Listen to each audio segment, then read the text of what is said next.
Hello. Oh my gosh, I'm very bright. Ah! Hi. Until we are besties. Hi, Hampod. How are you? Red Herring Thief. Hello. Oh my god. Nerdy Puerto Rican. Hello. I know you. Thanks for the follow.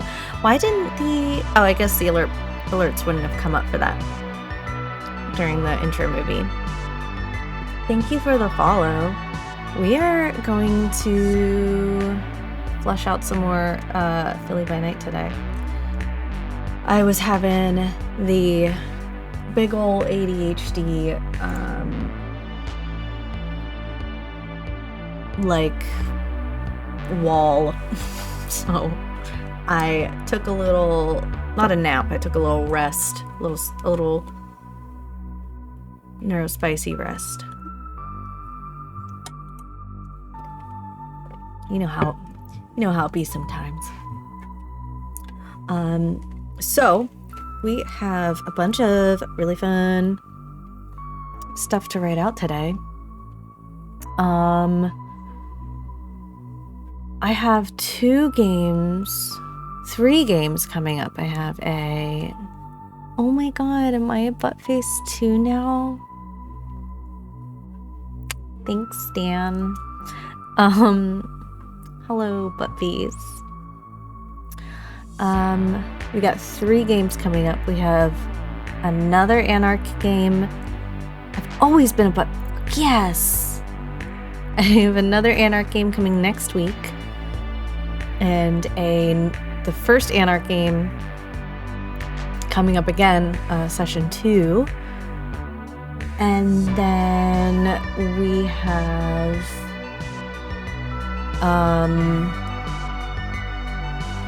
a Camarilla. Let me turn this music down just a smidge. I realize it's a little bit. That's good. Actually, should be a little softer than that. There we go. That's a little better. Also, I love the Mothman note. I got to play a Rosie Maple Moth person in game recently. Oh, I love that. I love that. That makes me so happy. Yay! I love Mothman so much. I want to go to West Virginia so badly. I wish it wasn't in Fallout 76. I wish Point Pleasant wasn't so filled with raiders, because that would be the best walking sim ever. But it's okay.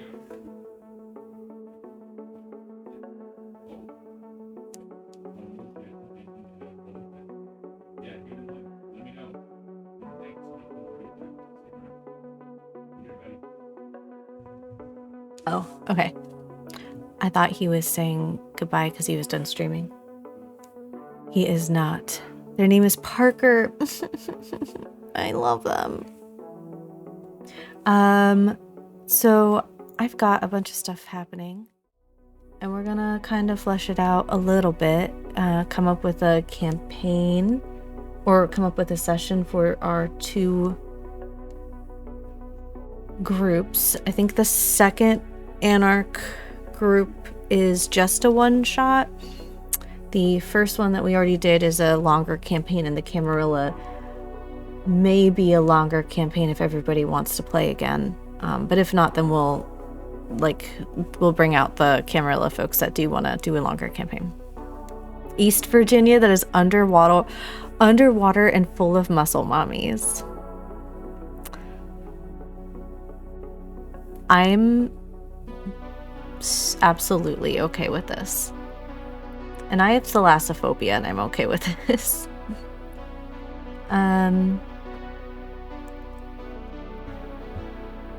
So some of the cool things, we added Fairmount Park because Fairmount Park was a if I could be a D&D deity, what portfolio would you cover?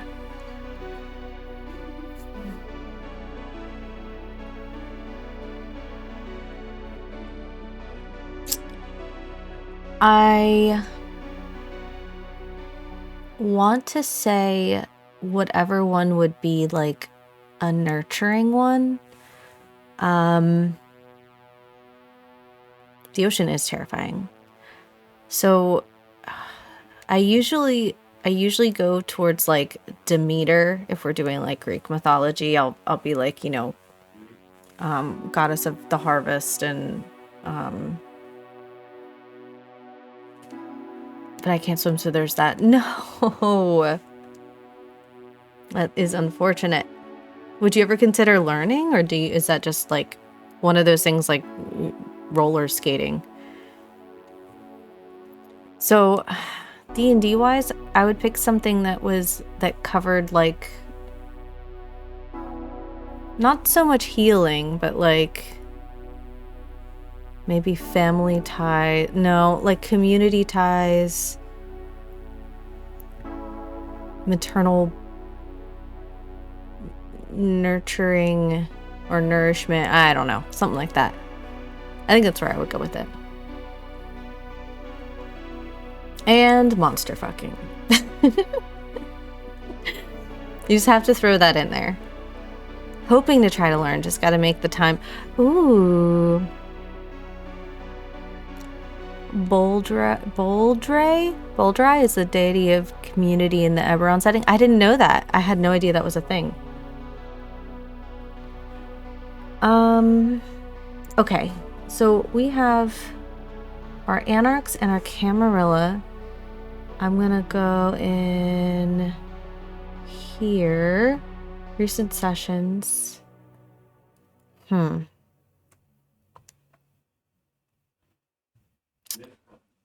I need something for the next Anarch group.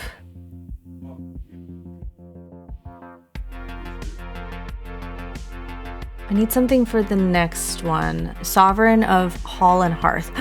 I like that. She guides and protects communities and families, inspiring people to work together for the common. I love that so much. That's what I would be. So we've got, oh my gosh, it's so hard to, it does sound like me. Thank you. Thanks for recognizing that. That makes me feel good. Also like a literal dragon. Ugh.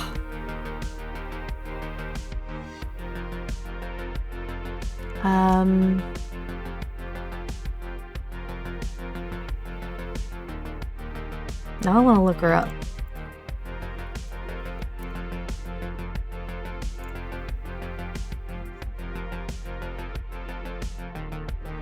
Everything good about communities and society and watches over villages and homes. That is so me.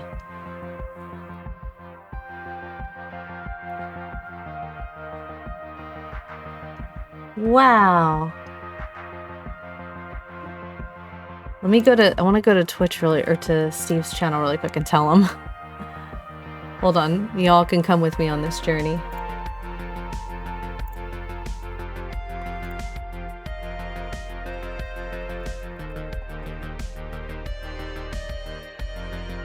What's her name? Boldrai.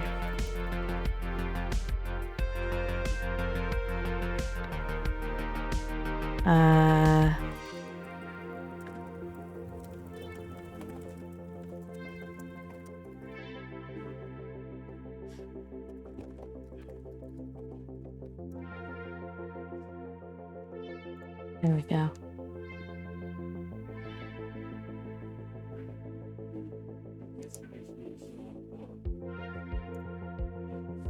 They're so great. Also the deity of the last cleric I played in, if memory serves, she's a copper brass strike. I am literally, I'm in love. I love her.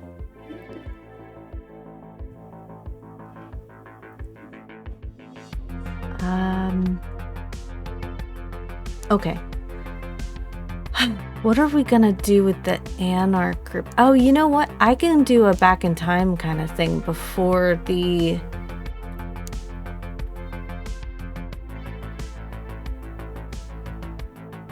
This is cool.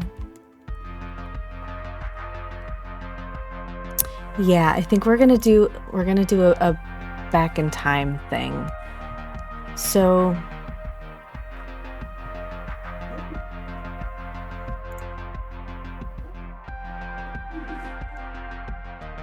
hey Cinnamon, how are you?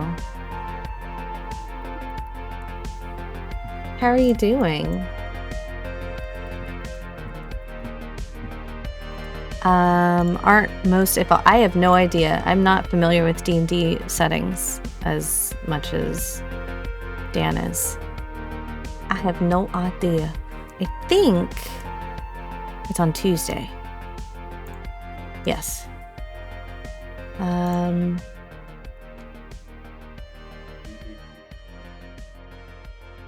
Why did it disappear? Is it because it's not a past one? Where'd it go? Doing well, work ended, and now I'm relaxing with a cat in my lap. I love it. That sounds really nice. Where's the fucking...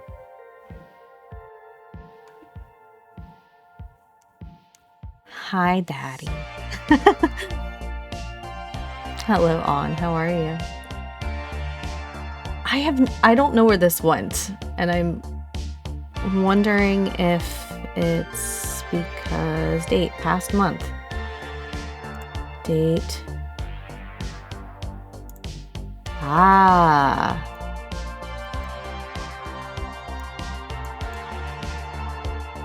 Start date. End date.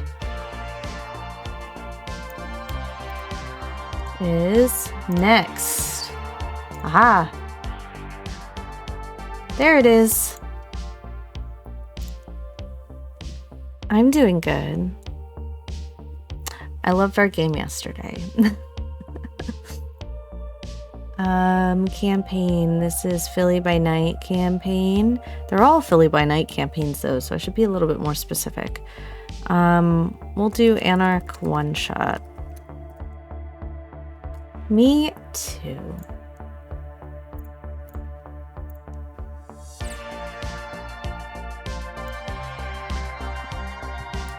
Okay.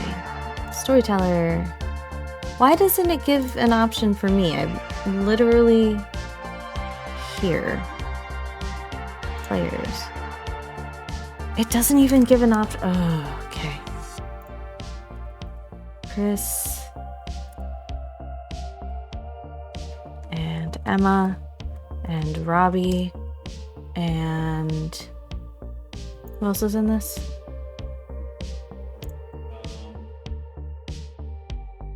Chris, Emma, Robbie, Stacy.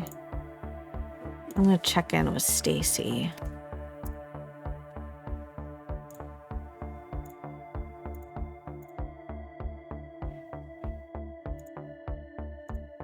I'm gonna be off lurking when I play some Destiny. Oh my gosh, have so much fun. Have fun. Player characters in this session. Holy shit. PC. Can I add? What if I add somebody that's already existing? No, you can't.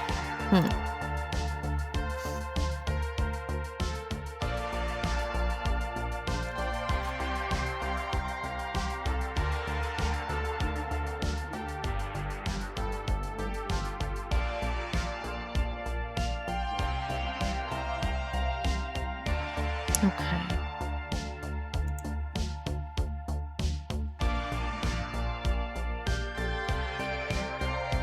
Oh, give writing rights to players who want to help write the log. Amazing.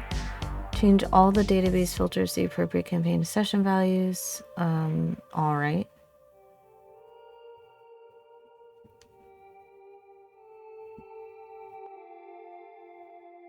We do have a player. Okay. That's fine.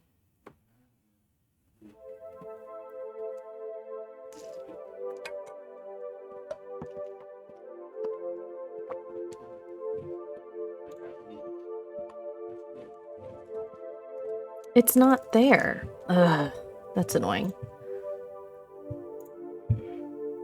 Okay.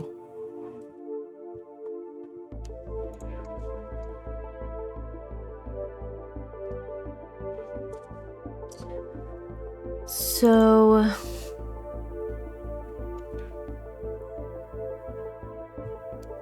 if we did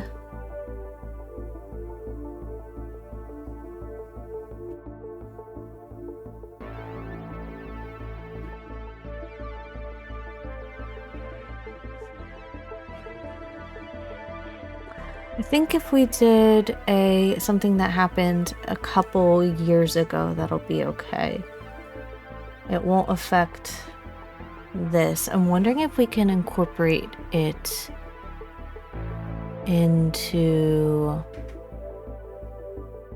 the lore anyways.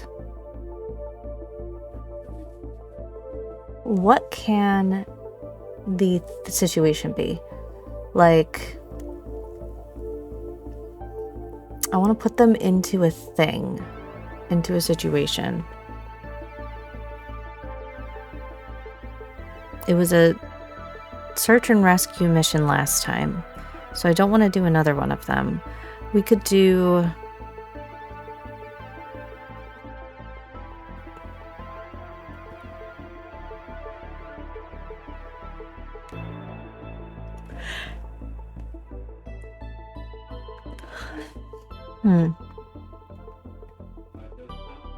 What if there is a event? The Camarilla one is going to be a whodunit. Not a whodunit, like a rat in the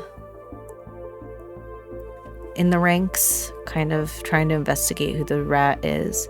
So we have that, and we have a search and rescue. This one I want to be a one-off. Maybe there's something where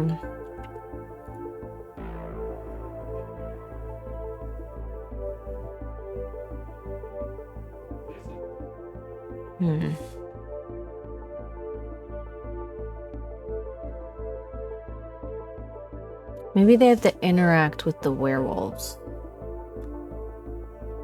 That would lead them into New Jersey territory. Unless if there is a way that we can do like a parlay kind of situation.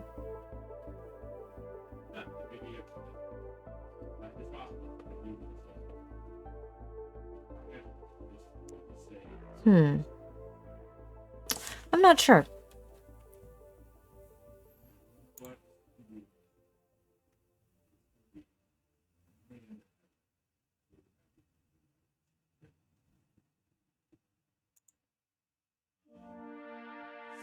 I'm thinking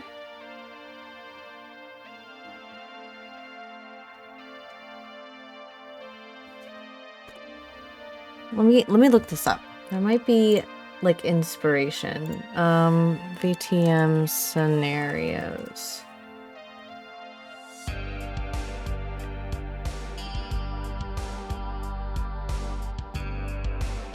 Oh my gosh, it's so freaking bright.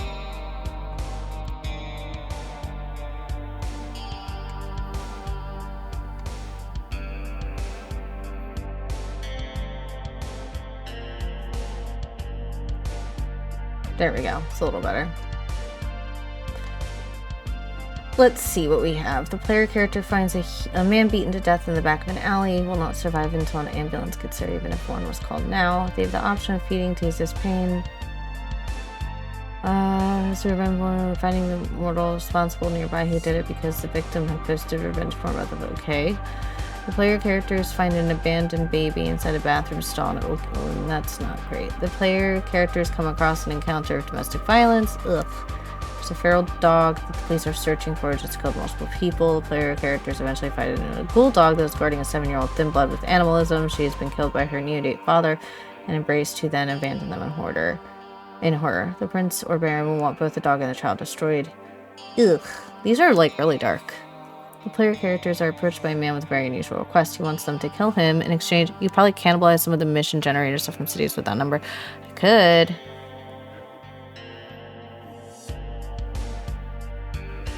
That's a good idea.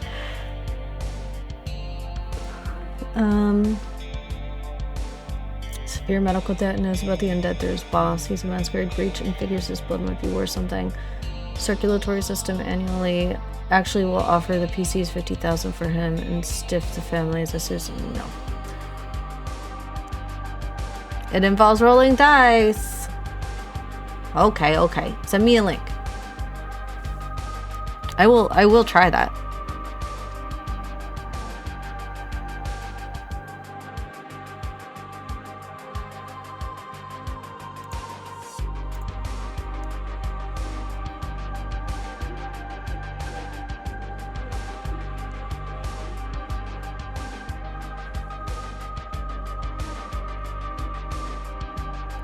Check your DMs, BB.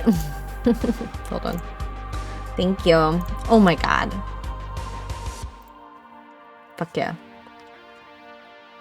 It's fun art.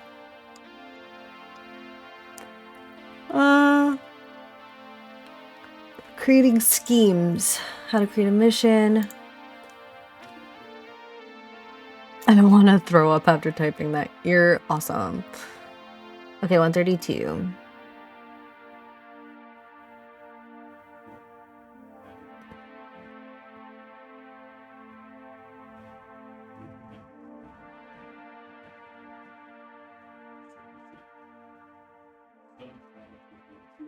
Okay. Party's job to take missions. Do.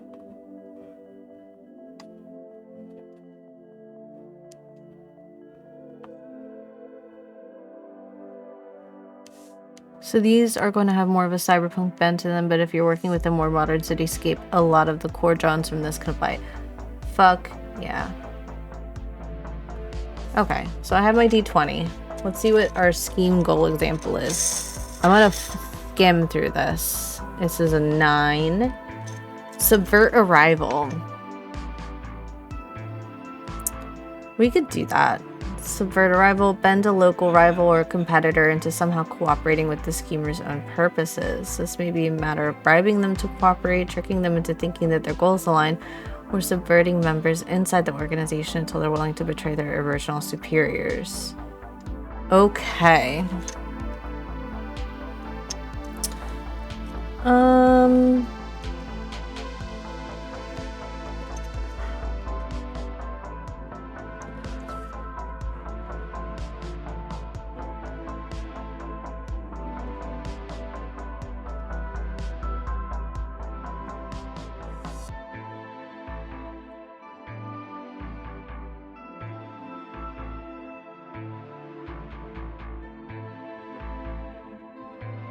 I don't know why I'm not able to, like, understand what I'm reading right now.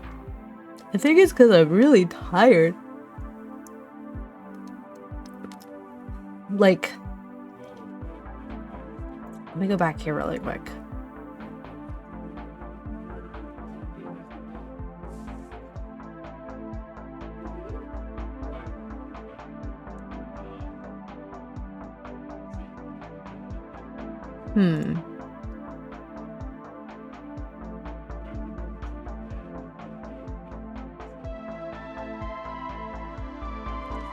Oh my god, I'm so sorry. I just got like the yawnies. 158 where they describe emission types. Thank you.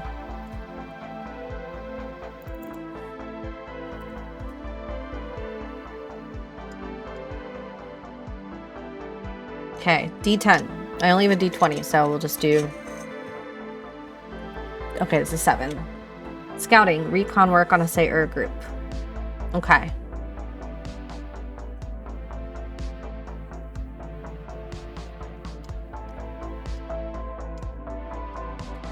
Rather than the specific data, the espionage would have the team collect. The client here wants them to perform recon on a particular site, area, organization.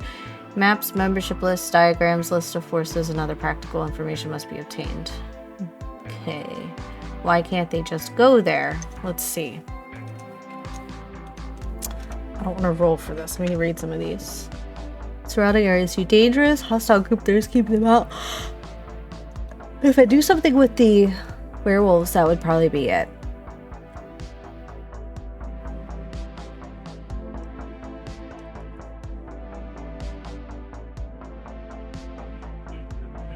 And a patron put up the job.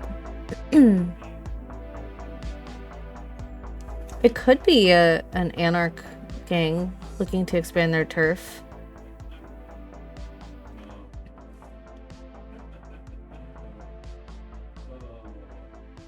Yeah, these are good.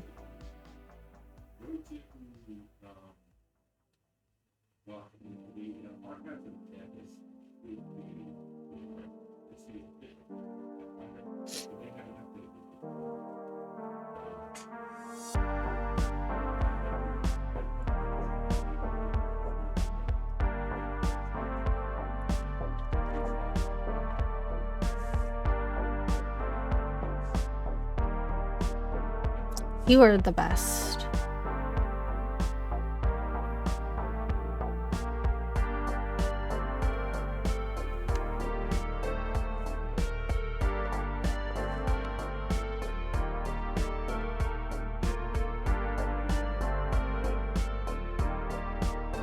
Hostile group is hunting scouts there.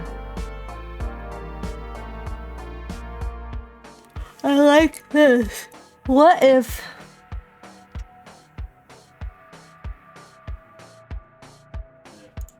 What if we did...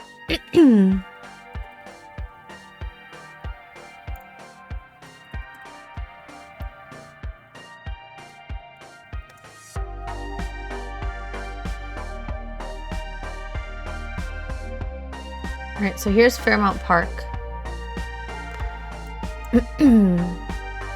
Fairmount is still under Anarch turf.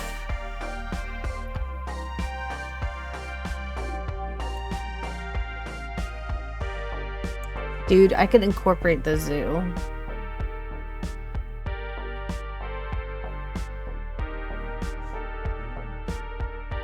So, the art museum technically is in Fairmount Park. I wonder if we can get... some, like... Oh, you know what? Eastern State's here, and that's where Elysium is. I wonder if we can get a recon thing going on to see if we could spread out this territory and cut into Fairmount Park, which incites some werewolf shit.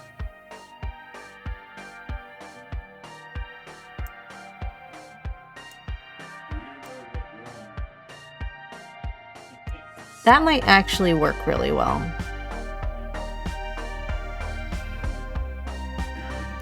And if we do have... So West Philly is Camarilla. We could have the Camarilla and the Anarchs working together. Hi. How are you, Himbo? I'm working on the next Anarch coterie. We're gonna do a one-shot for them. And I'm thinking of doing bringing in the werewolves. So the werewolves, as you know, have New Jersey, except for Camden, which the Sabbat has. They also have Fairmount Park, which is here. And the Wissahickon is where their sacred pilgrimage is every year. Thanks, Hampod. It took a little to get into it because I was like, wait, is he having a snack? I want a snack. Hold on. Steve wants a snack. I want a snack.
I love you too.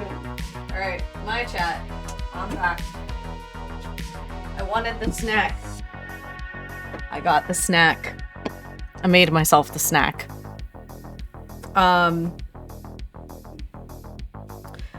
Interacting with folks in the collective. Oh, I love it. Good job. I'm really proud of you. I'm really proud of you. I made peanut butter apples, so... Actually, it's not peanut, it's almond butter apples.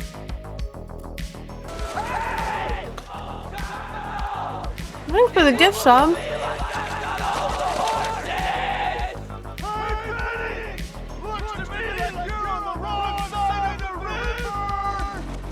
Thank you, friend. And welcome to the clothesline. All right.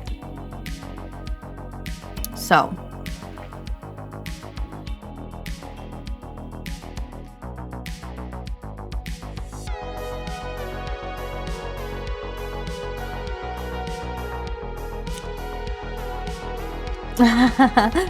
So kind. You were so kind. I wonder if we can do Laurel Hill Mansion.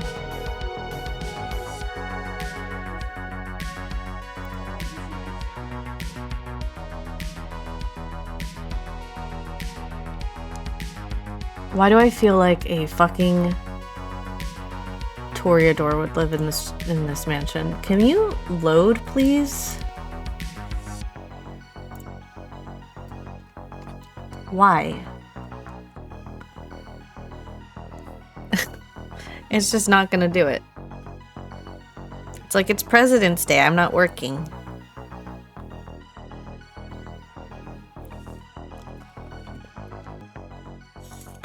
I guess I'll refresh.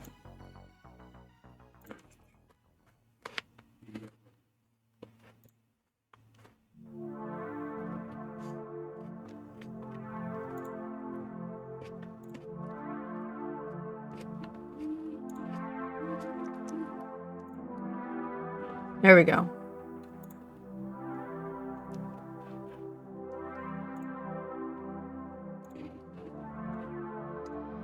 This has such... Look at these ornaments. Stop it. Usually doing other stuff and don't see the notification. I love himbo streams. They are so good.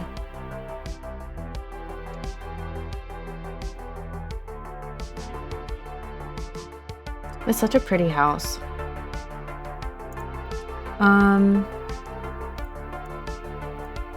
Okay. Ooh, Lemon Hill Mansion. That's beautiful too.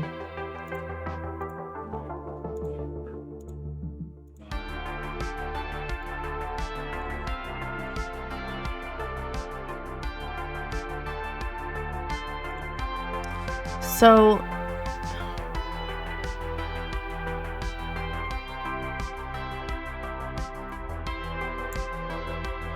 it would be really fun to do something with the zoo.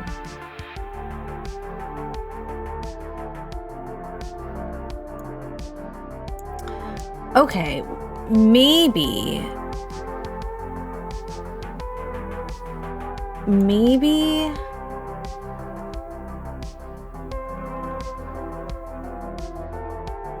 we'll do something with the Tremere. So the Tremere have, their chantry is the Franklin Institute. That is really fucking close to Fairmount Park. The Philadelphia Museum of Art is also technically in Fairmount. And Elysium is right here.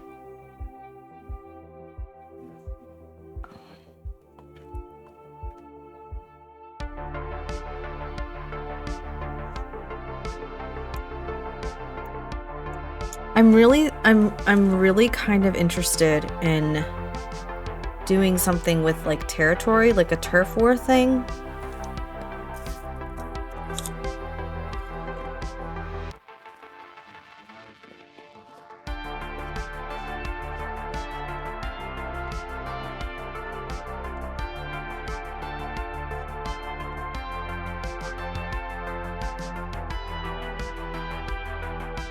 What would be...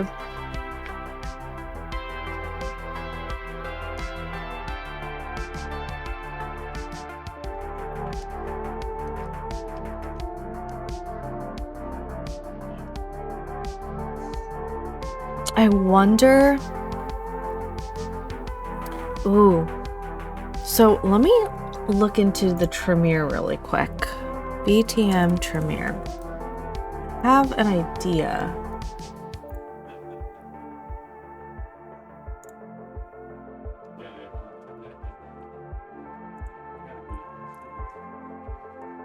Get out of here, ads. Mages of the Order of Hermes, named for their leader, Tremere. Members of the House Tremere realized that the Hermetic arts were failing and found its immorality potions no longer working. Facing the possibility of losing everything, Tremere ordered research into alternate methods of sustaining their lives. House Tremere undertook numerous experiments, but it was Goratrix who devised a solution in his investigation of vampires. So these are like the warlocky ones.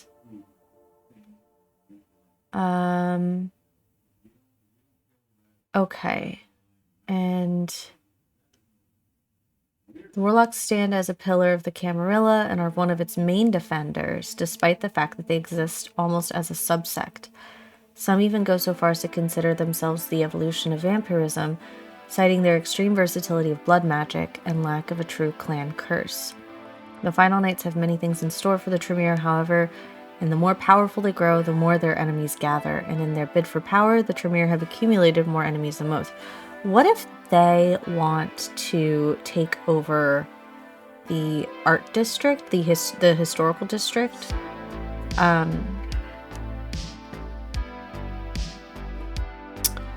So the Tremere, so On is a Tremere, and she is going to build out the lore for the Tremere. The Chantry is the Franklin Institute.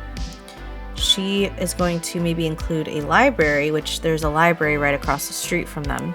I'll show you the library really quick. So this is the Franklin Institute, which is the Tremere Chantry, which is perfect.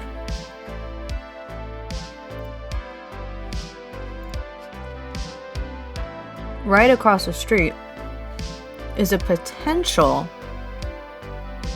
spot for the... She wants like a gathering place for scholars, which would be the clan would be the Tremere to lead that up. This is the building across the street. It's beautiful. And it's a library. And it's fucking huge. Right? So, and that's there. So this is the Franklin Institute. This is the library. You can literally just walk, like you can walk across the street. What if, see, and look, there's the Academy of Natural Sciences. So we have these three. And then you have right here, the Museum of Art. And not just that, but you have the Rhoda Museum, the Barnes Foundation, which is another art museum. Like, it's just a strip of museums.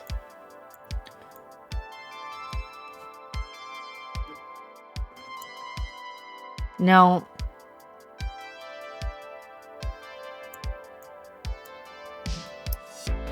so, okay, so if you look at the map, you've got, so Fairmount Park goes all, okay, I think I'm onto something. Wissahickon is here. This green strip is Wissahickon. It connects, kind of, to Fairmount Park.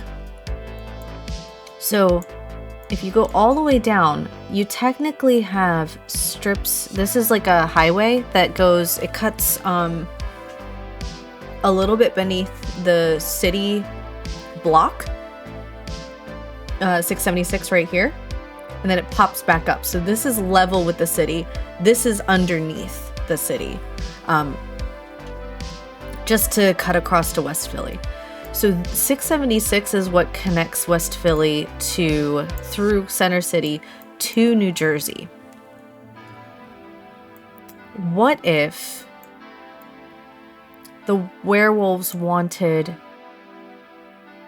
they keep encroaching down. They want this area because this place is so, it's really easy to navigate. It's very intricate, and I just realized it's not easy and intricate are two different words. There's so much going on. Semi-related, but there's a bunch of Rowan Rook and deck. Oh, really? Ooh, interesting. You always find really good bundle deals.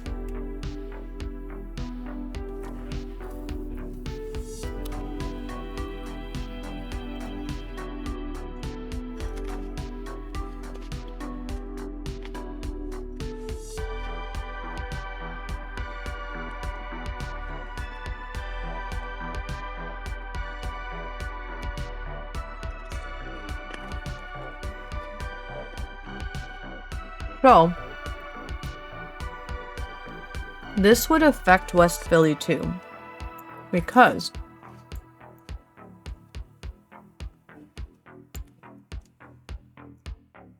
big gay orcs. I love it. So, West Philly, y'all have Penn Museum, right? And you've got, oh goodness. I wonder if they can look at all these parks. I wonder if they're trying to get control of the waterway.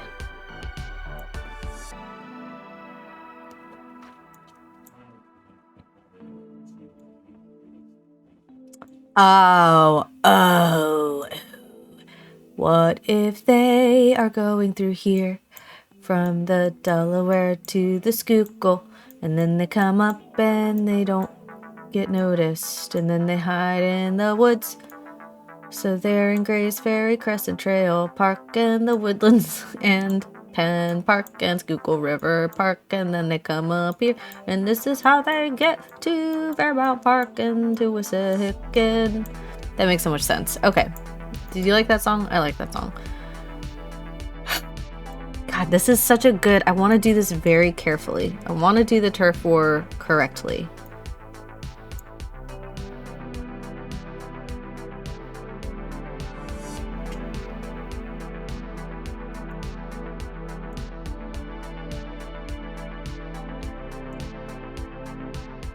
Grammy. Okay. What would interest them in this recon mission? So they're going to be tasked by, I'm going to say Tremere.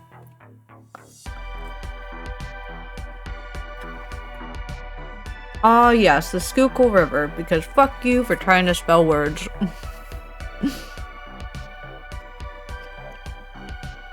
So there's a lot. That's what we were doing. We were looking at Tremere and learning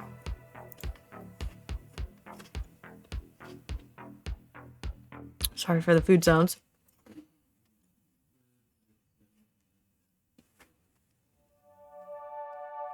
That a lot of them are Camarilla. If I could be gay for a moment, I get so much from these streams as a player. It helps me ground myself in the world. I love that. You can be gay all the time. I had to look up how to spell it despite growing up in South. I don't think anybody knows how to spell Schuylkill.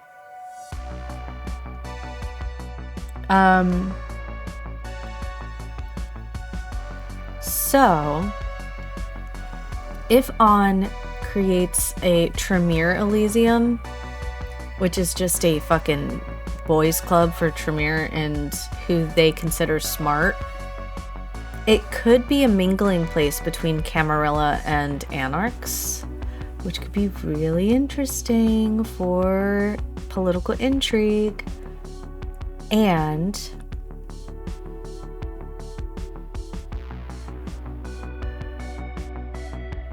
Maybe they want...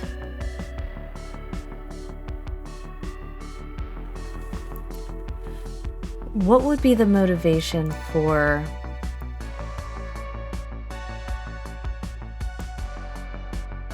What would be the motivation for the Anarchs? The motivation for the Anarchs would be they want all of West Fairmount Park. I mean East Fairmount Park. And then Camarilla want West Fairmount Park. What if... Okay.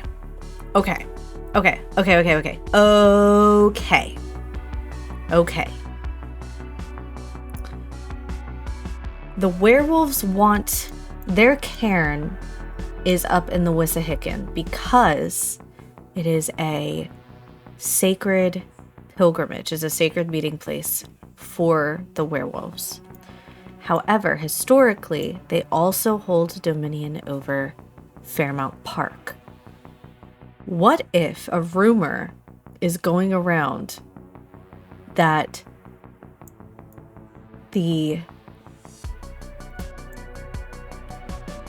there's mysterious goings-on in Fairmount Park alluding to magic, and the Tremere are very interested in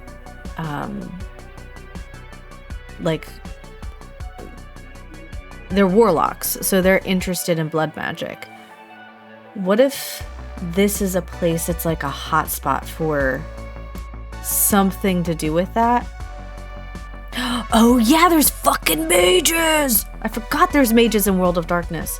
So what if Fairmount is like a thing that, it's like a rumor that the werewolves want it. Maybe they're working with mages, but even if they're not, maybe the werewolves want it. The werewolves just want it because it gives them more safety as they go through their pilgrimage every year. But maybe the Tremere are the ones that really want this area because they think that the blood magic is going to be super, super juicy here.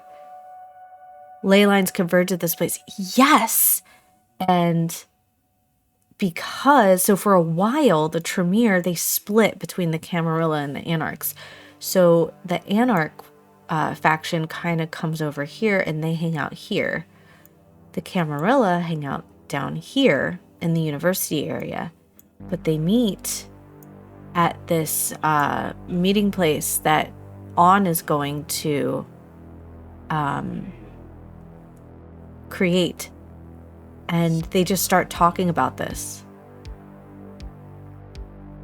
And this coterie is hired to do a recon mission to scope out Fairmount Park and find out where the where these hotspots are. That makes a lot of sense. I think that both Original Recipe and Anarch Tremere would have interest in such a magical, right? What?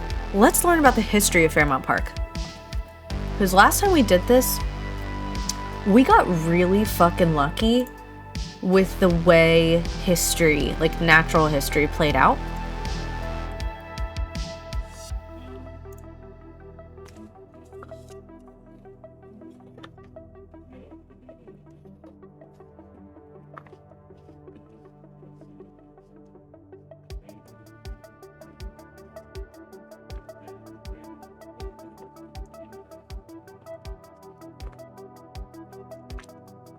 Extra crispy kindred.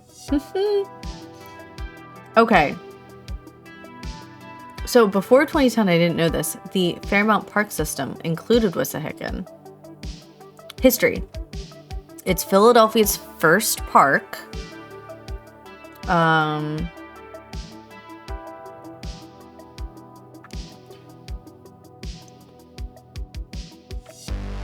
South Garden predated the establishment of the Park Commission in 1867, while Lemon Hill and Sedgley were added in 1855-56.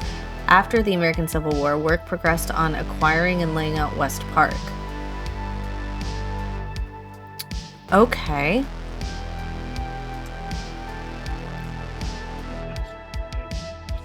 Henry Pratt originally owned the Lemon Hill estate.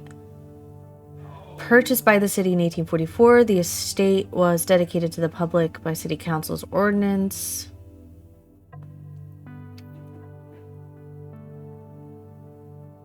Oh, first zoo in the United States. Didn't know that.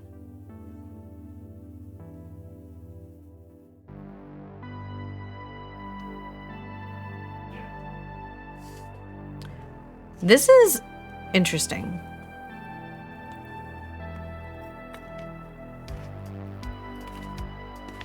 Mm-hmm.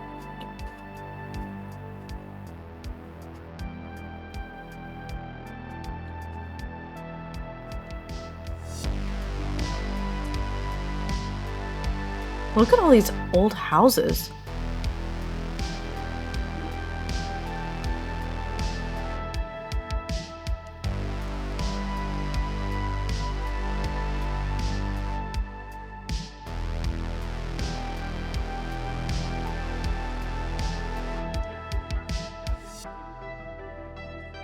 Wow.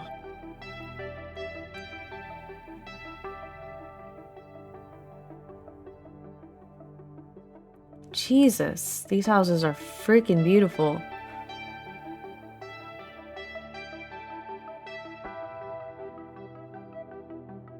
That's really cool. Super interesting. I see what you mean about Philly's natural history lending itself, right? Like, you don't even have to make anything up because it's just there. Okay, so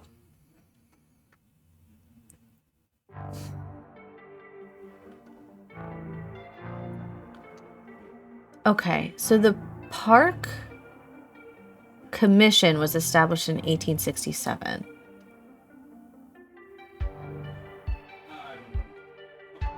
Okay, the park grew out of the Lemon Hill estate of Henry Pratt, whose land was originally owned by Robert Morris, purchased by the city in 1844.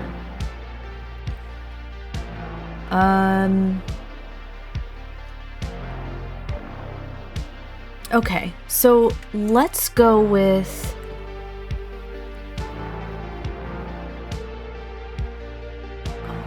Okay, let's go back to Tremere. Dark Ages. Ah, thank you.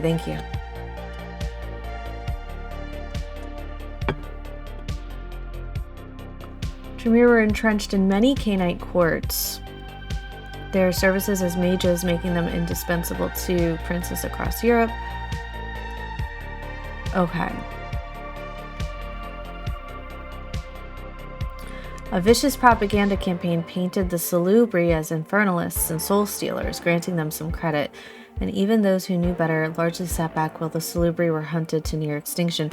This is interesting because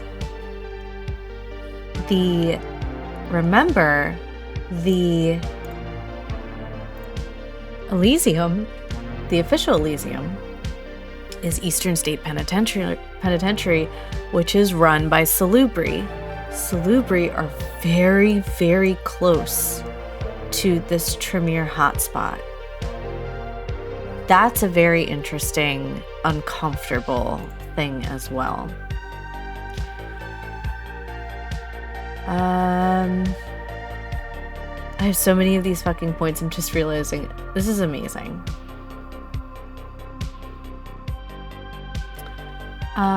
Continued their hunt of Salat's descendants while making alliances with Hungarian Ventru against the Semice. By the 15th century, the Salubri were only a legend, and the Tremere were completely acknowledged as a clan. The Inquisition was particularly hard on them, however, and they lost many of their cults and chantries. During this time, Goratrix used his influence and power to try to corrupt religious orders, most notably the Knights Templar, in order to seize potent artifacts held by the church and turn its hunters against his enemies. When his bid for power failed and the Knights Templar were branded as heretics, Tremere awoke and summoned Goratrix to return to the Ceres to stand trial before the Inner Council. Okay. Formation of the Camarilla signaled the Tremere's rise to legitimacy. Though the Tremere did not suffer greatly from the Anarch revolt, the spread of thaumaturgy among the Anarchs by the Tremere anti-tribu, I never know how to say that, was a dire threat to the clan. Warlocks used their sorcery to facilitate communication and coordination of the elders needed to support such an endeavor, played a pivotal role at the Convention of Thorns when they placed a curse upon the entirety of Clan Assamite, preventing them from drinking the blood of Canaanites without extreme danger. The Assamites would never forgive the Tremere, their rivalry continuing to the present. At the same time, the Tremere anti-tribu were also cursed, so that anyone who partook of the Vauldery would be branded by a mark visible to true Tremere. That's interesting. Ooh, Victorian Age. In the 18th century, rumors were finally confirmed that Goretrix had joined the Sabbat and was gathering the majority of the Tremere anti-tribu to form House Goretrix. Rude. Though the Semiche ensured that they would never become influential within the sect, the betrayers' efforts brought them closer together in an ironic imitation of the main clan. During this time, the Tremere continued to spread throughout Europe and North America, with considerably less success in Africa and Asia.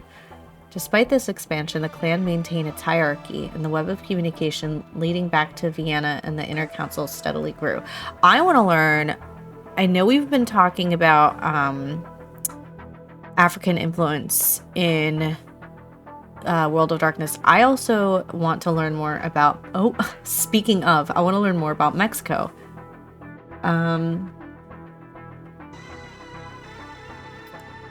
Completely destroyed in an unknown ritual. Okay. I want to know... So that's the history. Organization. Strictly organized clan, bar none, and every member knows where they stand and authority amongst their peers.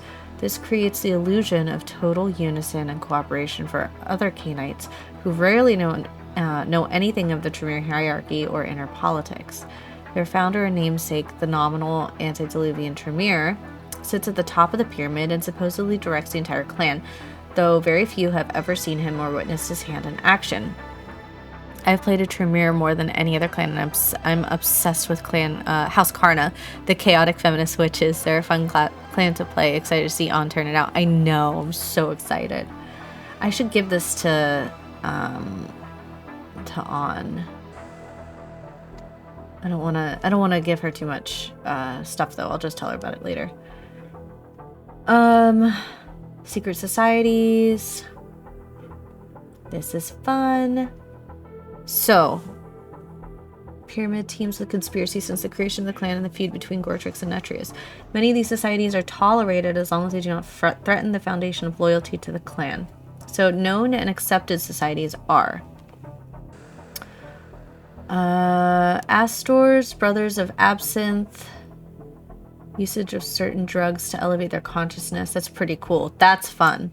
Children of the Pyramid, spiritual concept of the pyramid. That's cool, like Illuminati shit.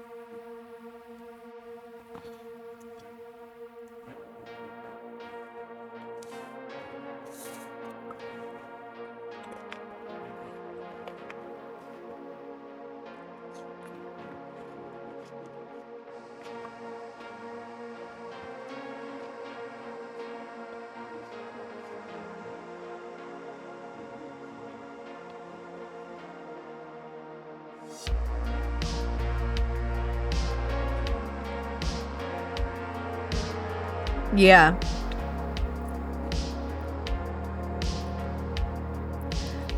It would be cool to have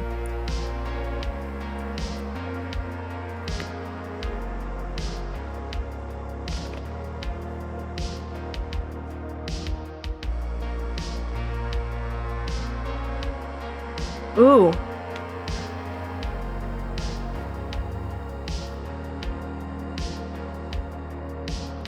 Ooh. There's a group called the Third Eye, which is a group of Tremere that seek to atone for the genocide against the Salubri.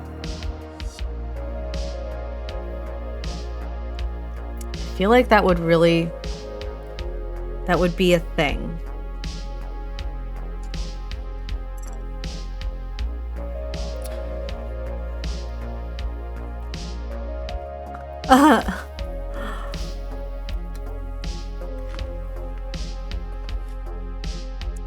They really were like, whoopsie daisy.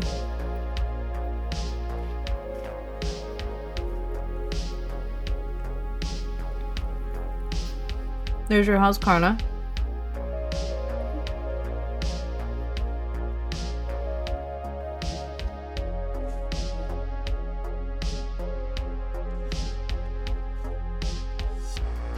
Is that what On said that she was gonna do? House Karna?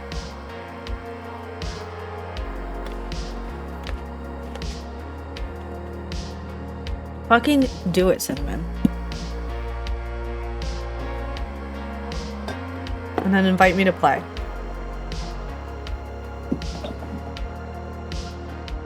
It's what I've been evangelizing about to her.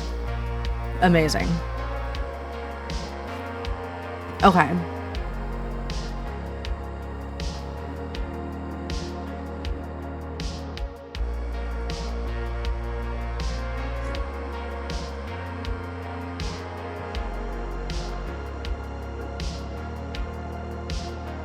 This is cool.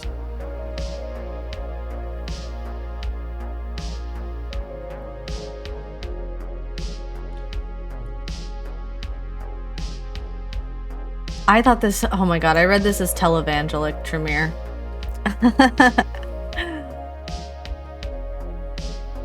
Okay, culture.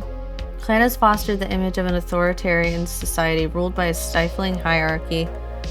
And it's me. And by tyranny. Most outside the clan take it as fact that the Tremere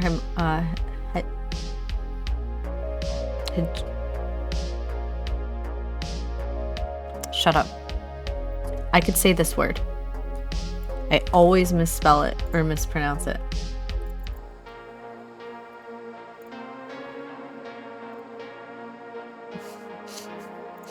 Hegemony. Thank you. I've already started world building, but I know so little about the city despite being so close to it. It's a slow work in progress. Are we neighbors? We're neighbors. And for the most part, Clan Tremere almost encourages his reputation by simply never acknowledging or correcting it. Me too!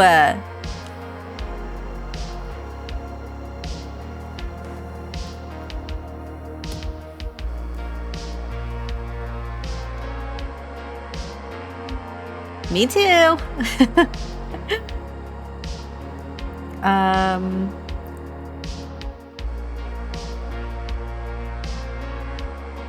Ash Rider, they recommended your stream. Oh my god! I love Ashley. Oh, you were dating Ashley? Oh my gosh. I went to a poly party with Ashley once. I didn't go with Ashley. I went and I saw Ashley there. I used to moderate for Polydelphia for the Facebook group. You probably know Susie then. Do you know Susie?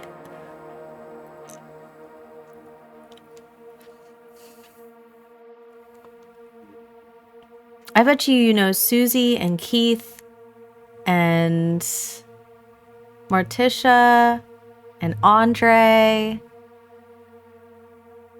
You've been to their apartment? That's amazing. Yeah, pre-COVID, yeah. That's so funny. What a small world.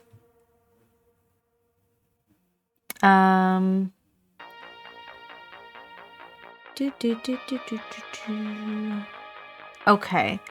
I really like this idea we're going. Thanks, Earl. How are you? You could open up 2 tabs. Porque no los dos. Good.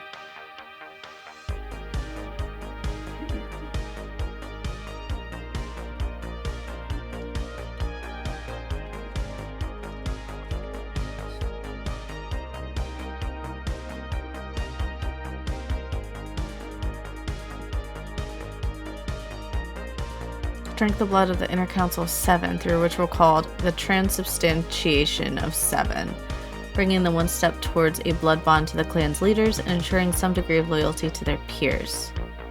This is so cool.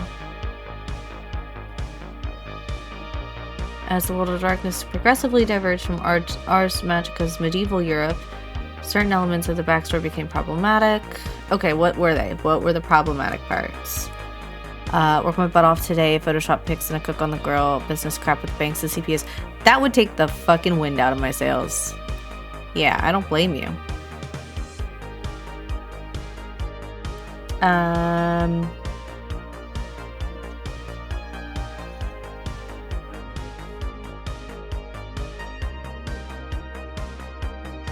Revamped. D5, Tremere Bane changed again. In universe events, their blood has recoiled and aborted the bonds that once held their hierarchy in place. Can no longer blood bond to kindred, though they themselves could be bound by kindred from other clans. That's pretty cool. Hey, what's up, Vancouver? How are you? How are you doing?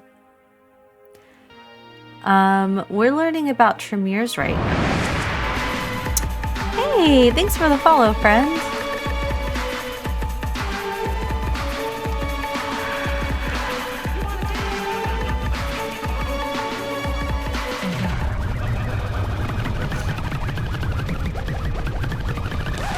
Don't scratch it.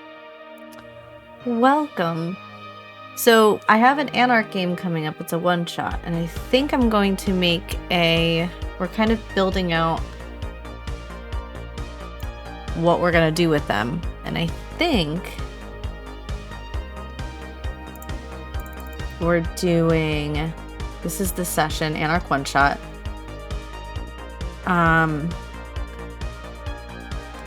The coterie is tasked to recon a section around the Philly Art Museum, as it is technically a part of Fairmount Park, which is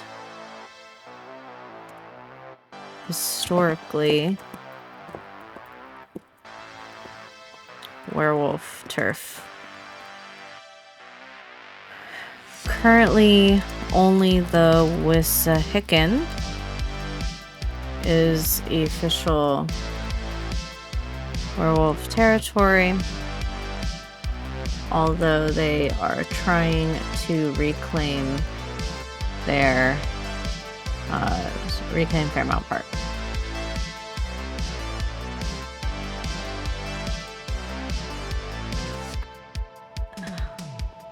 The Tremere have heard that the park is a hotspot for magical ley lines, which appeals to their blood magic and mage backgrounds. It is work. Oh my gosh, no. Honey, I love you. You can't go down there. You can't go down there. Goodbye. She's okay.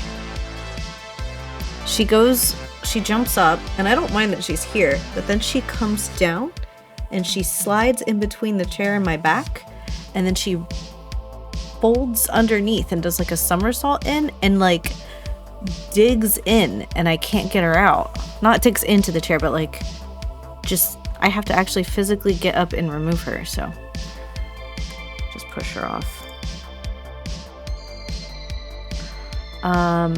Appeals to the blood magic and mage backgrounds.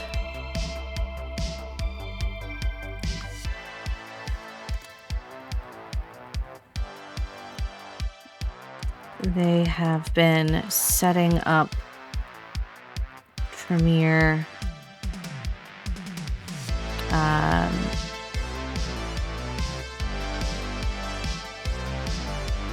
run societies and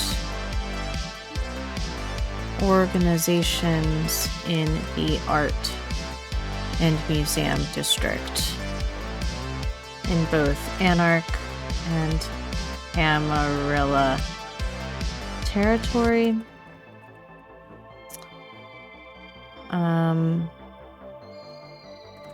These buildings hug the border to the park system and is an ideal location for Tremere.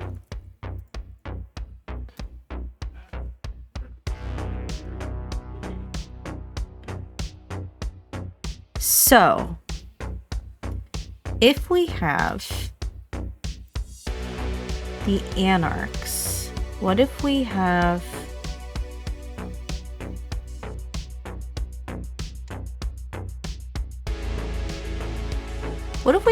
House Ipsissimus? They're Anarch aligned, and they're not a major house, and they're decentralized and leaderless. Okay, so what would the motivation be for the houses?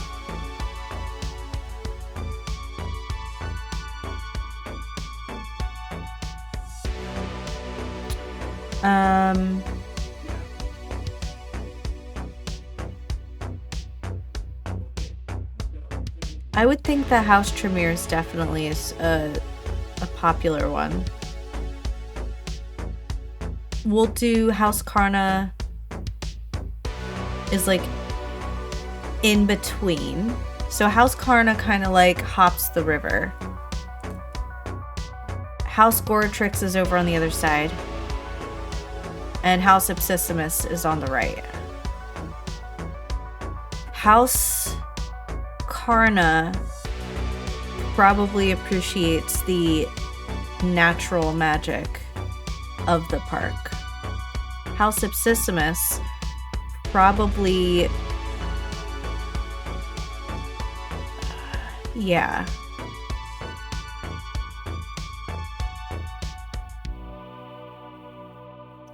So who would hire the Anarchs? I would say House Karna would hire Anarchs because there are some that align with Anarchs. So...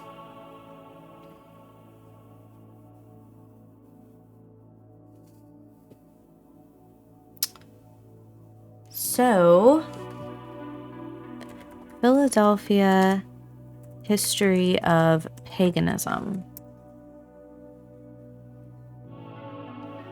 I am not going to pick the Bible study as the fucking answer.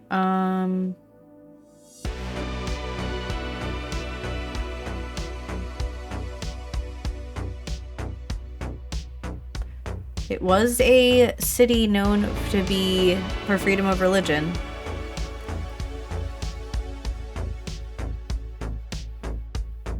Oh, that's right. The Mummers Parade is a pagan New Year thing. Oh my god.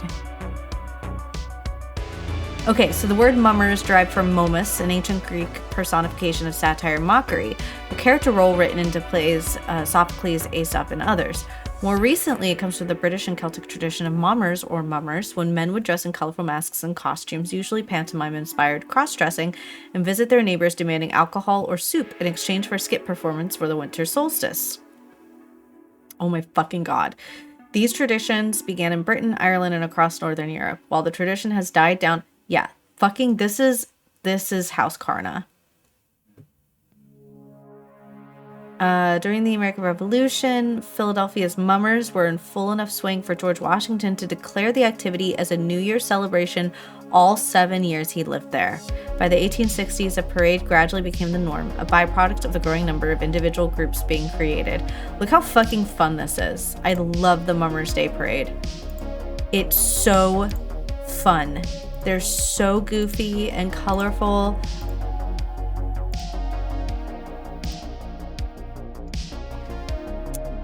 The first city-sponsored Philadelphia Mummers Parade was 1901, and the parade is part of the Generations of Philadelphia and surrounding areas New Year's Day celebrations in person and on TV. It's not uncommon to see several generations of mummers marching together, and many carry tributes to fallen mummers of past generations along with them on their route. One gentleman had a sign saying this was his 70th parade.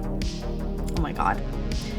15,000 people who march on New Year's Day, and 4 different categories of mummers. Each category can have any number of groups, and some of the groups are as large as 100 people. Each group will have a theme. This year's theme ranged from the working man as a sucker, a comic group dressed as candy and lollipops, to simpler topics like pirates, to hybrid themes like how the frog stole Christmas, which connected Dr. Seuss's character of the Grinch and frogs.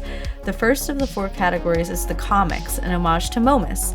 They perform skits, just as the original mummers did, and throw Mardi Gras-style plastic beads at the parade goers, an allusion to the pagan garlands offered to the homes visited by Europe's mummers in the past.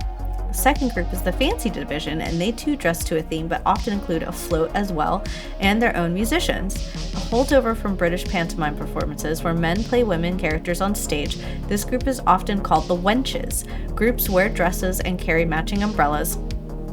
Be right back writing my Type 5 stand-up routine.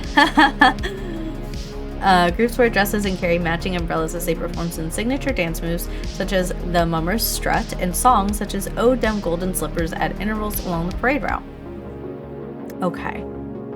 Mumming represents the lighthearted pagan past of celebrating the turn of the wheel. Raucous and rowdy, they joyously invite the new year, recalling the free and flowing energy of ancient celebrations. Mummers are part of a deeply rooted, thriving tradition. They are carrying the legacy of pagan Scandinavian villages, British hamlets, and even ancient Greek theaters with them on their dance down Broad Street. This is so cool. This is so fucking cool. So, pagan nonconformists, House Carna. Oh my God. So House Carna are also, some of them are also mummers. They connect in that way. Now we have in our setting already. Where are we? Where's our setting? Setting Central.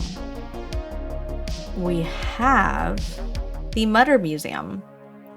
Oh, that's the Mutter Museum, not the Mummers Museum. The Mummers Museum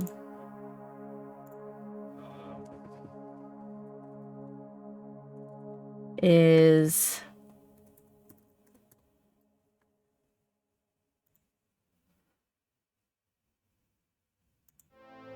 here. Let's learn more about the mummers.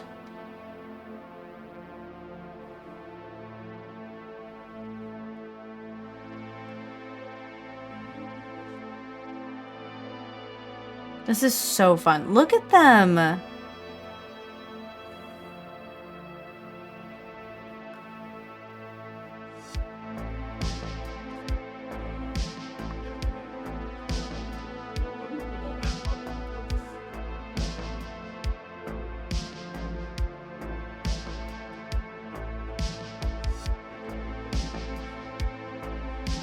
The Feast of Saturnalia, the British mummer play, and the Florentine Carnival influenced today's mummery. Wow, 16th century.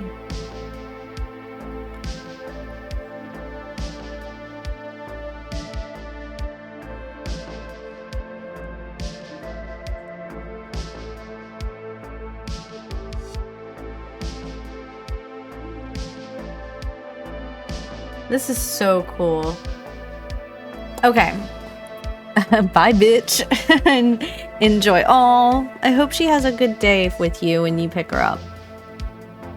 I'm really sorry. I don't like bad days at work.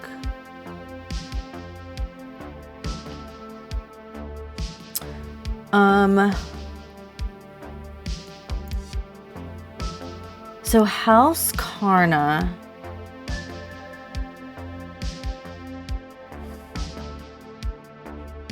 No, I don't believe that. Drive safe. Okay, so House Karna and the Mummers are connected. That makes so much sense. Let's go into their history really quick.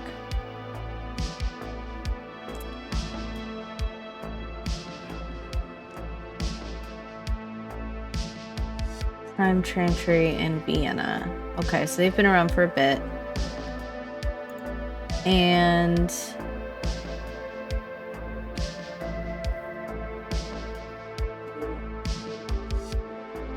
get out of here. So, Penny, what are you doing?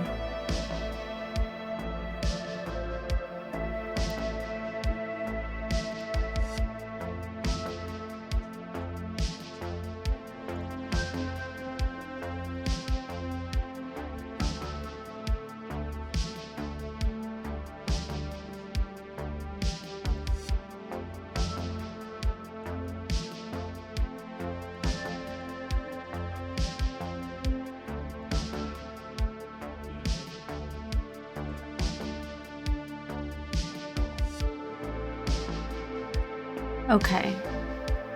So we'll do that. That is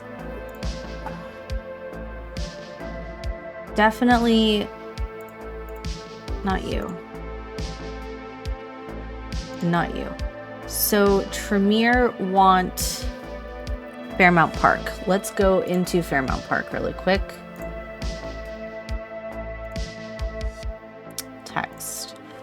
Tremere, just add these notes, want Fairmount Park because of powerful ley lines believed to be hidden beneath its grounds.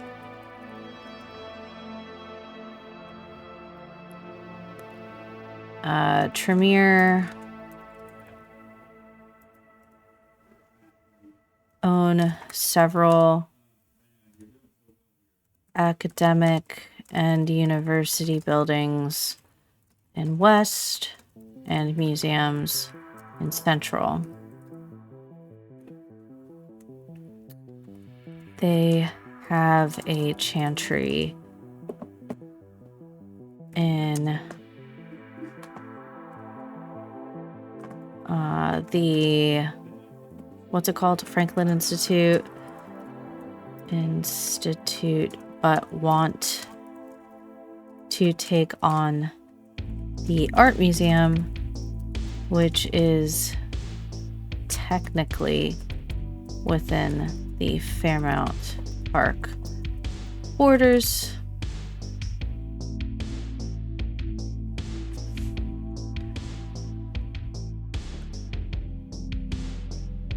I wonder if the werewolves... I wonder if there are packs in the park who kill vampires that trespass and drop them off of like Strawberry Bridge. There has to be some kind of like danger as to why wouldn't they go in there, you know? Yeah? Lock it in. Goodbye.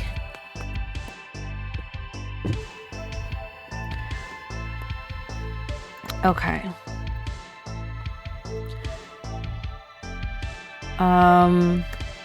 Needs work. There are lupine packs in Fairmount Park that attack and kill trespassing. She is so obnoxious. Penny, what are you doing? She's like a 5-year-old. Trespassing kindred and dump them off Strawberry Bridge.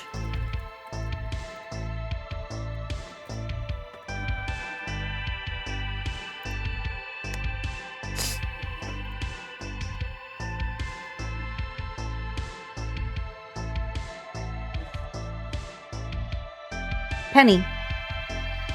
Penny. Penny. Stop. Stop. Stop. You're a little baby.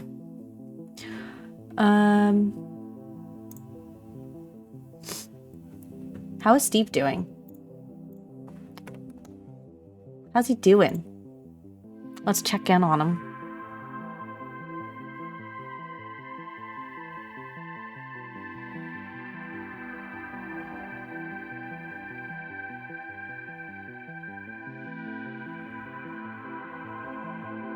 Look at him go. He's doing great. Proud of him.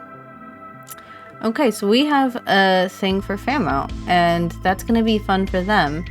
And we have a thing for... So let's fucking, since you're here, let's talk about the Camarilla Tremere. What do we have here? We got... groups, maybe? What are the groups?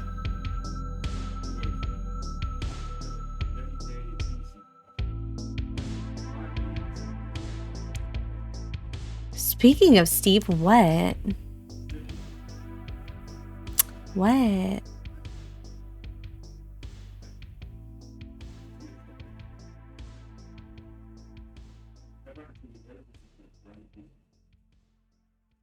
He is super cute. So, type? What are the types of groups? Hey, cool. Okay, let's grab this. So we got House Karna. I've been reflecting a bit about my character after digesting some of the insights he gave me, and I have a few potential changes that probably need DM approval. I approve everything, but please tell me if you'd like. House Karna is a... Honestly, I mean, we'll go with generic for now, but... This is the Camarilla. Oh wait, no, they're not Camarilla. This is just Philly by Night. Campaign is Philly by Night.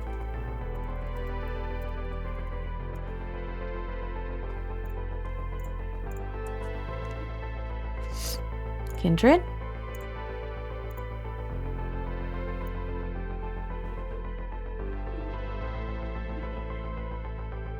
Okay. And then we have House... You know what? Let's just add them all.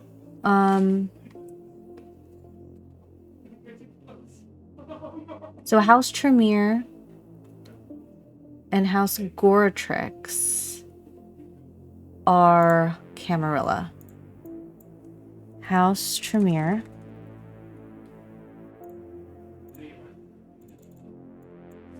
House Goratrix.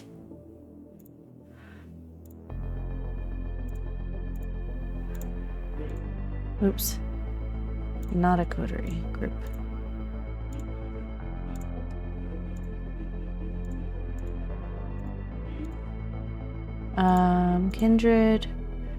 Kindred. Oops. I think we should meet Jean-Pierre as his mask is beginning to slip. I know the Camarilla are going to be hunting a dissenter or a snake amongst their mist, and considering blowing up his cover or playing with the external-internal tension that it creates. I really like that. A lot.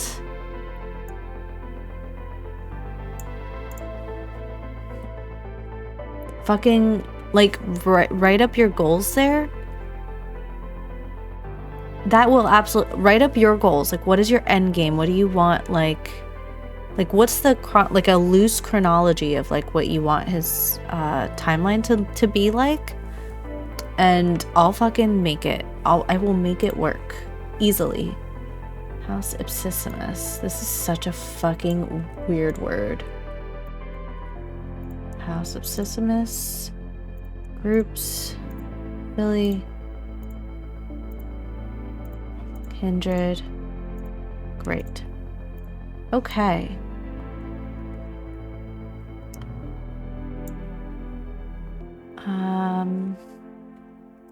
This one I can get rid of. So we have the 4 houses. Check the Emmerdale Discord peek. Oh my god, it made Steve laugh. Yes, let me check. Bribe, you're funny. Thank you for the bits. Yeah, of course I will.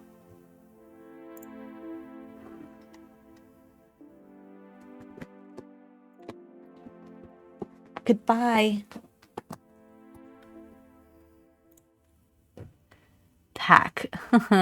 Undisturbed silence, a voice who shall not be heard. Demi-deity of peace and quiet. Alignment neutral. Suggested domains, knowledge, peace, and nature. A blindfolded face with a finger in front of their lips. That's really cool. Areas of concern, serenity, peace, and independence. Beautiful. Edicts, leave me alone, live alone, and you will find strength. Large bustling cities, war. Oh, I love this. War ravaging the land. Those asking for help. Those asking for help. Devotee believes. Command, silence, divine decree. Armor, heal. Can choose any. This is so good. I love it. It's very, very good. It's very funny. Pack is a great name.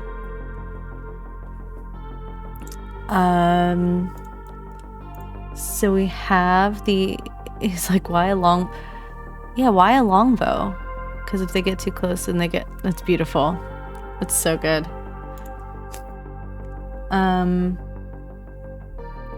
Okay. So, clan variants. The Tremere are a bloodline of the Semiche, as it was the blood of fiends that was used to create them.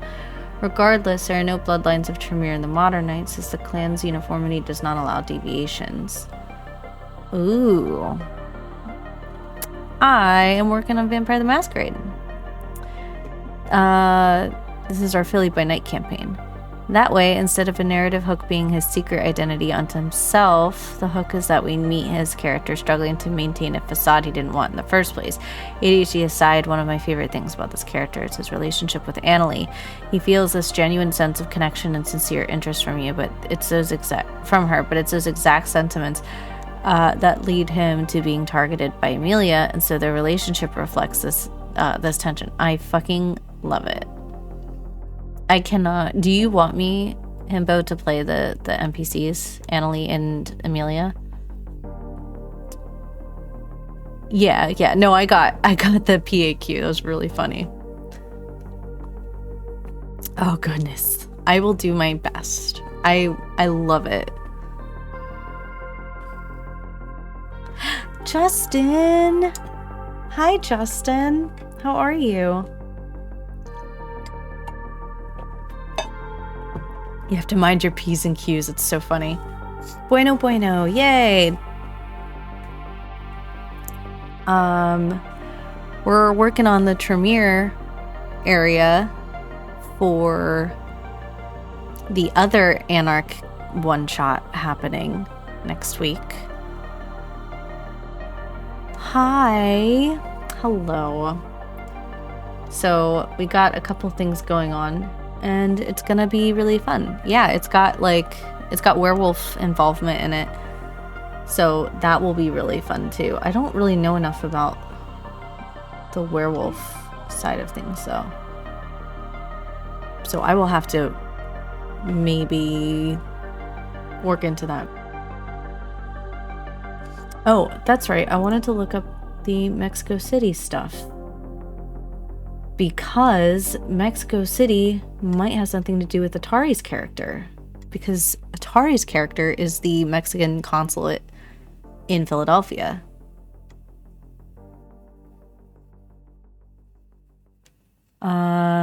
In our defense, it's kind of an entirely different system setting. Exactly. I got the book and I want to play werewolf in some. I think that would be so fun. Oh my god, you would play such a good werewolf. Modern Knights as the spiritual center of the Sabbat. Ooh. Okay. But this was not always the case. In the time of the Aztecs, they defied vampire. The deified vampire. Oh, goodness. I don't know how to pronounce this name, and I don't want to mispronounce it.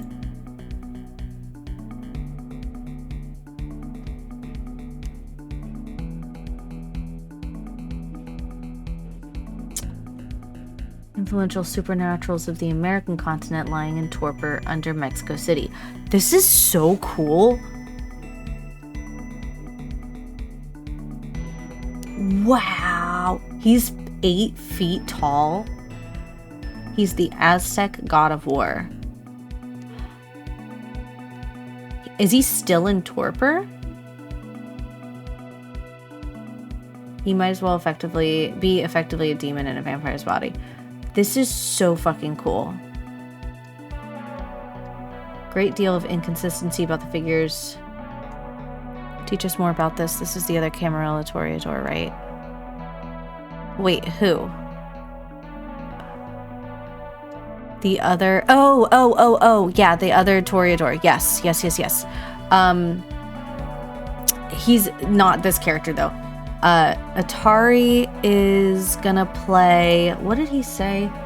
He said he was gonna play. I just want to make sure I'm getting it absolutely correct. Because I was like, fuck yes, I get to learn about Black Philly culture, and I get to learn about Mexican vampire culture. Where is it? Atari. Here it is, maybe. No. Atari, where are you? Ah, I will be Toreador that is the ambassador at the Mexican consulate in Philadelphia. Amazing. I think the juxtaposition of an actual Toreador and a kindred who's cosplaying as a Toreador could be interesting. I should connect with him. Absolutely. That would be really fun.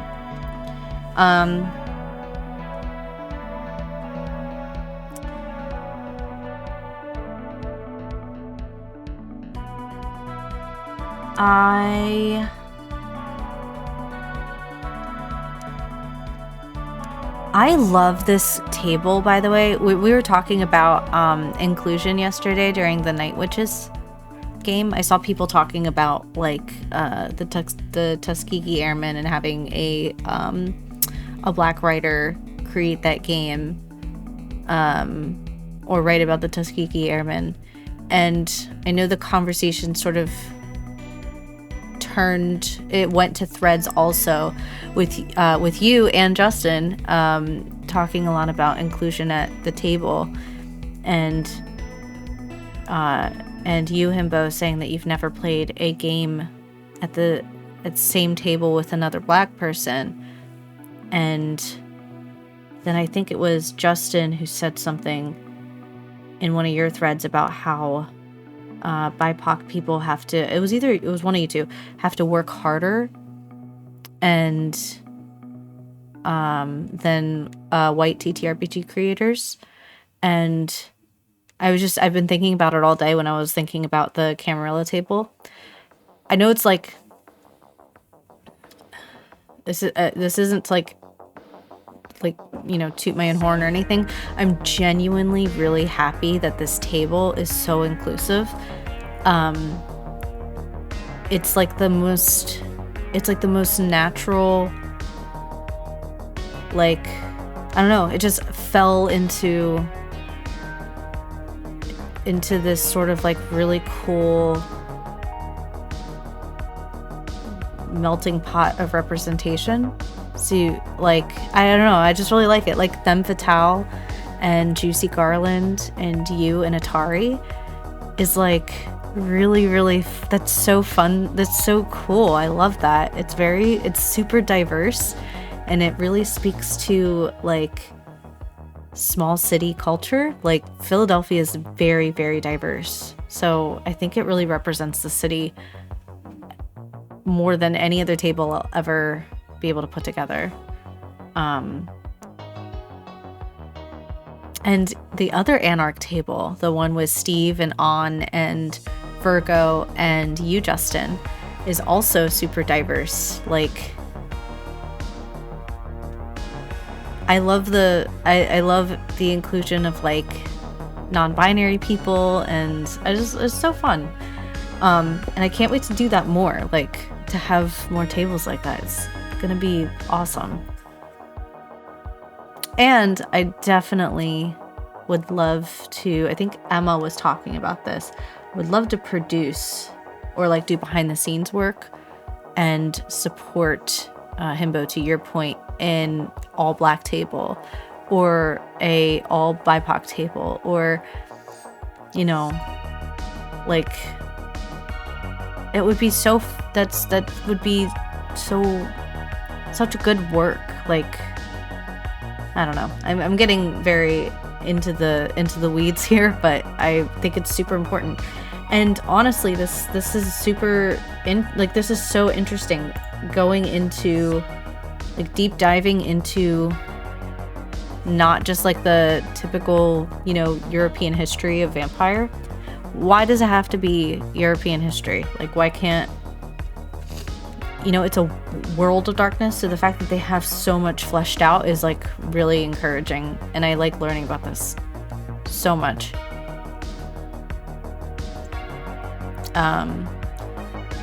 Yeah, the conversation's really important, and I'm not like super fucking articulate because I'm not educated in a lot of I don't have the same experience, you know? I very much understand my privilege. But I will talk about it. I think it's important. Every culture has a variation of vampires in them. Yeah, like naturally there's, in the real world, there are vampire stories in, Jesus, like every culture. So it's very cool that that's in here.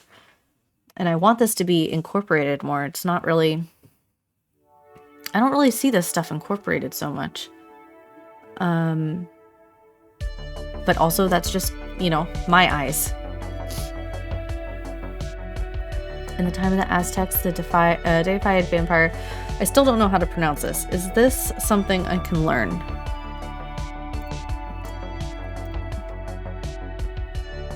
Oh, it's a real person, a real god. It really is the god of war. How? I know this is not a dead language. I know there's a way to say this correctly. Come on. Pronunciation. Is that? Oh, okay. Here we go. Huitzilopochtli. Huitzilopochtli. Huitzilopochtli. Huitzilopochtli. Fuck yeah. Huitzilopochtli. Huitzilopochtli. Huitzilopochtli. Huitzilopochtli. Huitzilopochtli.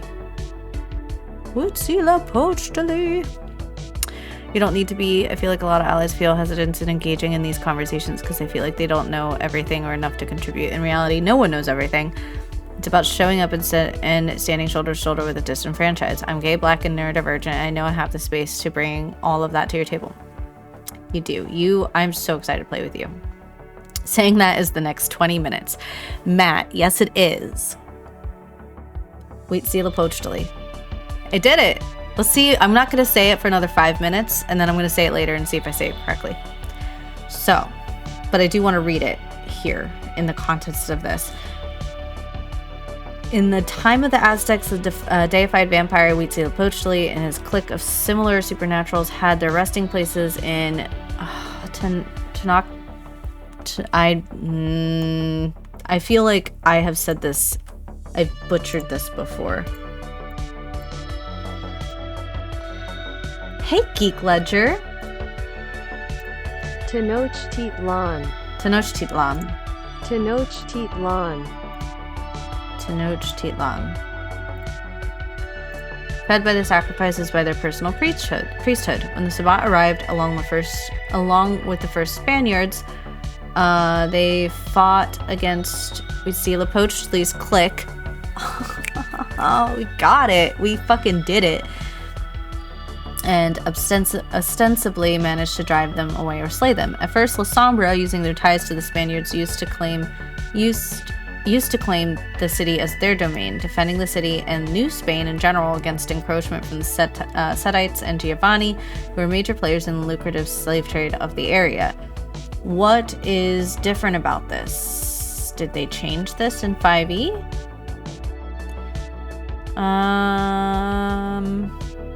When the Sombra were distracted by territorial conflicts, the Camarilla used the opportunity to use ghoul proxies to insert themselves in the city. I missed that this was VTM lore specifically, so when you mentioned Camarilla, I was like, wait. Yeah, we're doing VTM.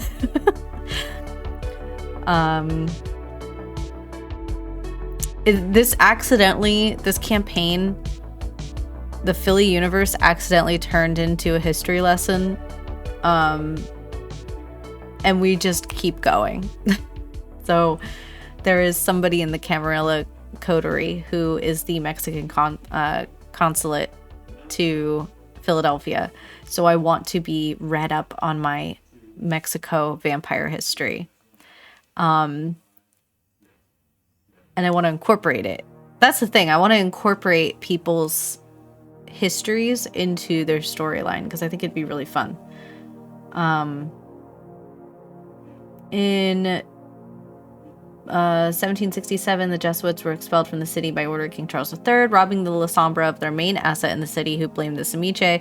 Arguments got out of control and resulted in the First Sabbat Civil War, who was used by a happy Camarilla to install their first prince in Mexico City.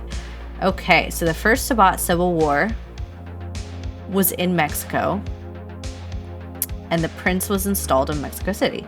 Their rule, however, was short-lived. After their main linchpin, Charles III, had died, and his successor... Hey! So I just finished yours. I'm not kidding, dude. Philly by Night at PAX Unplugged.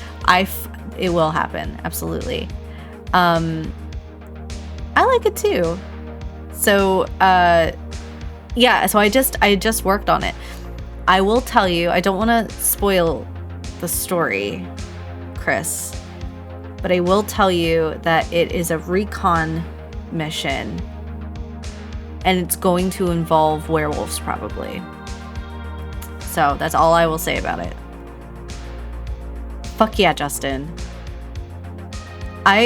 Steve had this really good idea because Steve is going to build out the North Philly Sabbat territory, and he's going to run a Sabbat campaign, hopefully. I have 2 Anarch and a Camarilla. And Himbo is building out the Camarilla side with my assistance where I can. And I'm kind of just taking charge of the Anarch stuff. Easy meal. And yeah, so Just PDX, hello, thank you for the follow. Thank you so much. So Steve had this really good idea to don't scratch it. Me not knowing anything about Vampire, this sounds neat. It's really fun. I love Vampire the Masquerade. I will do this today. Lurking a bit and really love the chill vibe. Thank you so much. That is what we do here. I'm so happy you appreciate them. I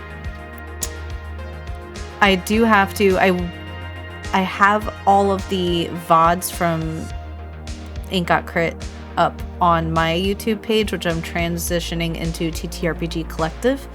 So the Philly by Night VOD will be up there, and I'm going to do that tonight. I'll make sure that's the first one. So Matt, if you want to watch it and learn more about the Philly world, it'll be there. I'll throw it up on Threads too. Hold on, I went like 5 different ways. I handled Chris's thing. Himbo, I talked about the Camarilla. Oh, Steve, thank you, Chris. Steve had this really good idea. I love you. Had this really good idea where we do a Sabbat table, a Camarilla table, and an Anarch table, and then all 3 tables get consolidated into one crossover game. like a big like campaign in the middle. I'm also currently writing up on lore. My cousins want to do an X-Men campaign. That's so fun. I like X-Men. X-Men lore is something. Fuck, that would be fucking legit, right? I think it'd be fun. So the first Sabbat Civil War was in Mexico. That's interesting. It died and his successor had declared war on France, wasting resources that the Camarilla had needed for stabilizing their hold on Mexico City. Interesting. So Mexico City was getting like princified, and then France was like, actually, or England was like, actually, no, we're gonna go to war with France instead. Bye. And the Camarilla was like, fuck, we need that money and resources. In 1793, most of the important Camarilla kindred had abandoned the city, leaving only a skeleton crew of witless childer behind to hold their backs. That's so sad. Ugh. So the Sabbat, in the meantime, settled its disputes with the Purchase Pact in Mexico City itself and sought to retake what they felt was rightfully theirs.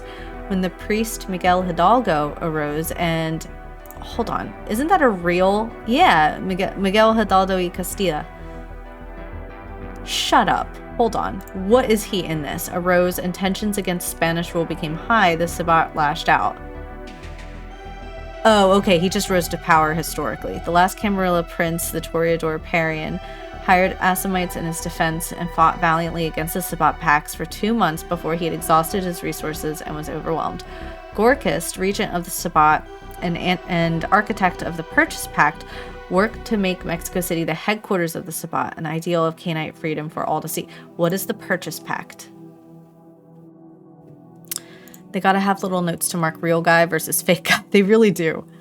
Although we have real guys in ours too, who are also fake guys. Like real guys who are vampires that... Goodbye. Goodbye. Real guys who are vampires. Written a femme fatale, Banu Hakim assassin. If anything happens to Jean-Pierre, that would be amazing. Oh my god. You could fucking... Oh my god, what if you played in the Sabbat game? What if you played in the Sabbat game? As a Banu Hakim assassin. I'm just saying. Or even if you didn't do a long campaign, what if you did like a one-shot with her? Yeah. That would be fun. That would be so fun. Okay, so the Purchase Pact was a simple non-aggression treaty observed by the Sabbat in 1803, which supposedly ended the infighting that was masked by the American Revolutionary War. Oh. During the first Sabbat Civil War, the Camarilla had been able to establish several footholds in the New World that threatened the superiority of the Sabbat in the colonies. Therefore, many Cainites agreed that the necessity of a ceasefire argued for the necessity of a ceasefire. Under Regent Gorkis, the Purchase Pact marked the enemy stereotypes of the Sabbat, the pawns of the antediluvians, especially the elders who controlled the Camarilla and the antediluvians themselves, and directed the aggression of the Sabbat against them instead of infighting. Everyone who threatened these goals would be declared a target of the blood hunt. Okay. All the yes. Every conceivable flavor of yes. Might start out with a short Avengers campaign or a series of one-shots with the starter adventure model. That sounds really fun. I love that. Okay, so the Purchase Pact. Let's look at modern structures. Oh wait, the Sabbat in the meantime settled, okay, in Mexico City itself and sought to retake what they, okay, so the Sabbat, last Camarilla Prince, worked to make Mexico City the headquarters of the Sabbat, an ideal of Cainite freedom for all to see. the Sabbat settled down and began to insert itself into the city, expanding their influence and fortifying their holdings. When Gorkist, however, was assassinated in 1863, the Second Sabbat Civil War plunged the city again into chaos until Melinda Galbraith managed to ascend to regency with the support of 3 Seraphs of the Black Hand. Okay. I learned about Seraphs of the Black Hand for the first time with Folk and Myth. Hi, Lorelai. Hello, Lorelai. The X-Men expansion comes out in a few months. That's what they said about the last Marvel. Oh my god. That's how I felt about Cyberpunk. Cyberpunk Red. That game took fucking forever. And then they had a date. Like, they were like, oh, it's going to be in this month of this year. And then 2077 came out. And they were like, no, we're going to push that first. And then we're going to launch Cyberpunk Red. Which was a choice. I was really mad about that. I have the Sabbat core book somewhere. I'm gonna dust it off and educate myself. Yeah, I know Steve has it too, I think. I think he has the PDF. Sabbat in Mexico City is divided into several packs that claim different quarters of the city as their territory. At least 13 major packs roam the city, and many more come and go every night, merely paying a visit or destroying themselves in monomacies?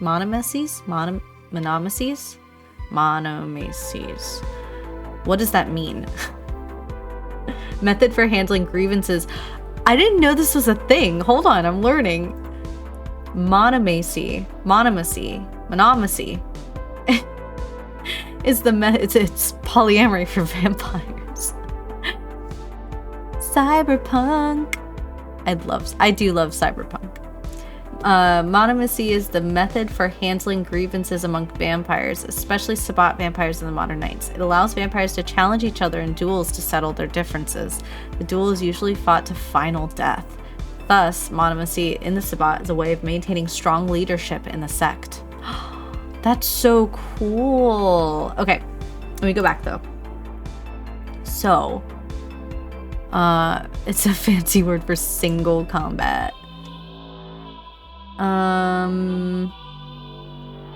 Above the pack stands the consistory, a body made up of various cardinals. And okay, so we know the structure of the Sabbat. I want to know the structure of Mexico's Sabbat, unless if this is specific to that. The higher Sabbat ranks are fully aware of the threat the major breach of Masquerade would pose for the sect. As a result, they try to minimize the damage done to it by younger packs by influencing and lobbying the authorities, often with force. The Semiche have a family branch of Grimaldi, the Salamanca, settled within the city to aid the Sabbat in its endeavor. Above them stands the regent, who is protected by at least one seraph who remains within Mexico City to act as her bodyguard. After the last Playa Grande, one of the most important rite of the Sabbat in 2001. What is this? Playa Grande, also known as the Grand Ball. Himbo. I said Grand Ball.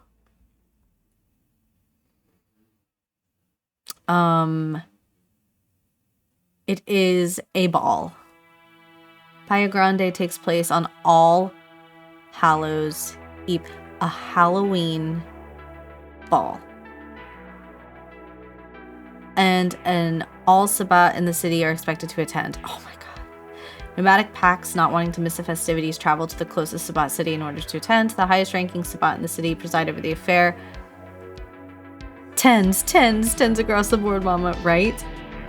Is held in a public place such as a civic auditorium or a public park, as long as most of the revels take place in full view of as many humans as possible.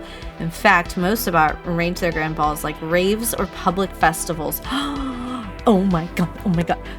If we have a Sabbat game and it goes into October, I'm dressing up as a fucking raver for this party.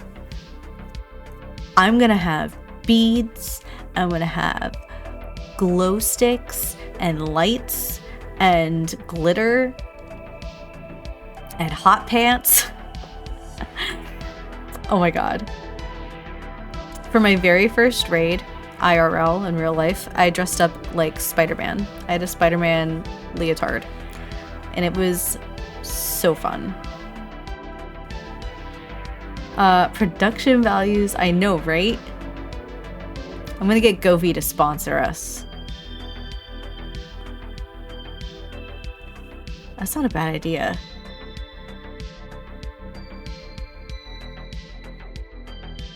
Okay, this is gonna be fun. I'm really excited for this. We can go to the Playa Grande together. The Kind Kegger, I love that. The younger Sabat Colic capitalizes on the public location of the Masquerade Ball. Victims for the feast are often vampire wannabes, drunken revelers, and witches out for a good time on Halloween night. These victims are often lured into the feast under the pretense of being invited to attend an exclusive social affair. They have no idea just how fleeting the honor is to be. This is so fucking fun. I love the Sabat now. I ended up making Jean-Pierre a fashion designer pre-embrace, which means I need to find a reason to wear that crop top. Yes, do it, please. Okay, so this is fun. After the last Playa Grande, one of the most important rite of the Sabat in 2001, Regent Galbraith has begun to act abnormal. This is because Galbraith has vanished, and the person who claims her identity as a Semichi drag queen. Oh my god, this is the gayest shit ever. I love this. Zachary Sikorsky, whose fraud becomes more and more thin the more nights pass. Sikorsky had the duty to aid Galbraith with her dress at the Playa Grande and had noticed her disappearance and a strange sigil drawn in blood. Frightened, he assumed the regent's form, pretending nothing had happened, but found that the regent had bodyguards wherever she went, so he could not simply abandon the act. Other members in the Sabat, 3 ambitious priests of different factions, have noticed the strange behavior of the regent and prepared their own steps to dethrone her. Charles Delmare La Sombra supports the ultra-conservative faction of the sect, while Veneer Carboni, a Toreador anti-tribu, supports the status quo. This is so fucking fun. Who is Zachary Sikorsky? Oh my god. Born in the early 1980s and embraced in 96. I love this. What's the gallery? Shut up.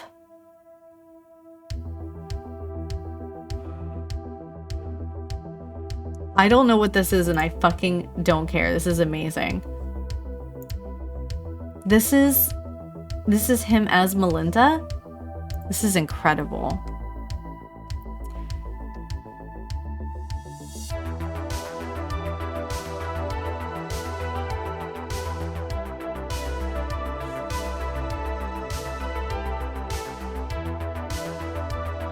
I know, I do too. I love it. And later performing on the drag queen circuit and cabarets in New York. A gay and lesbian predominant Sabat pack discovered him and embraced him for his performance. Sikorsky adapted well to being a vampire. His new nature as a fiend allowed him to make those tiny alterations needed to make himself simply divine, but the impetus to be a drag queen remained. He became noteworthy within the sect for his entertaining and dead-on impersonations of Regent Galbraith and other notable Sabat members. Can you imagine having your show be, like, one of your looks be Belinda Galbraith, and then finding her accidentally dead at a Playa Grande, and then just being like, I guess I'm you now. That's so fucking funny. I'm learning so much. Okay, current days. What's going on in Mexico right now? The Black Spiral Dancers maintain a powerful hive beneath the city.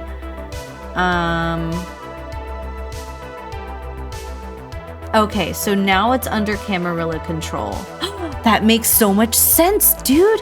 Fucking shut the fuck up! So Mexico City has been brought under Camarilla control by Fiorenza Savona. So Fiorenza... who is Fiorenza? Although she has been embraced relatively recently, Fiorenza has become an immortal later in life, so she is an heir of authority that belies her vampiric age. She's 8th generation. That's not recent.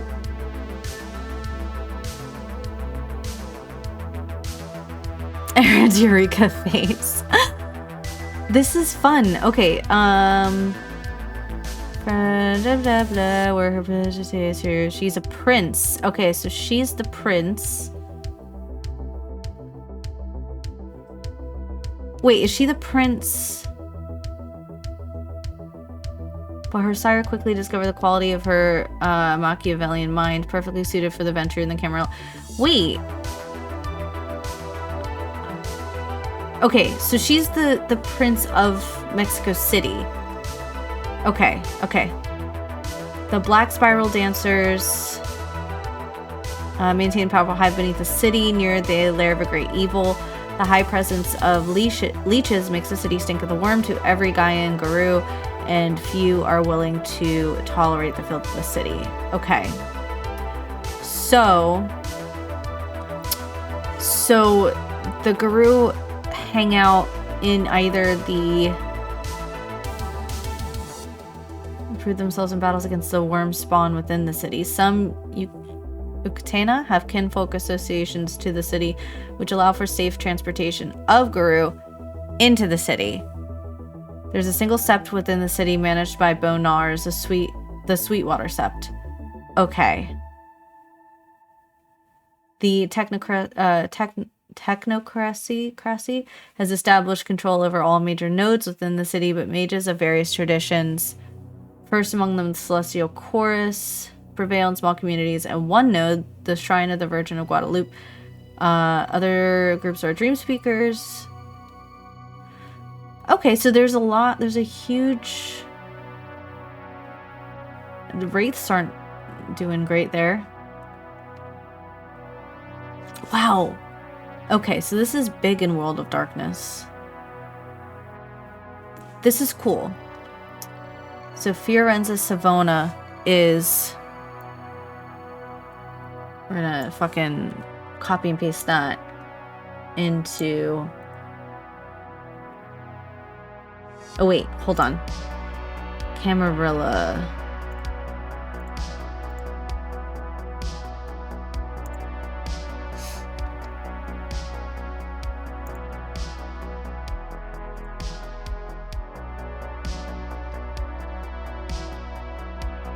Oh, this is everybody's. Okay.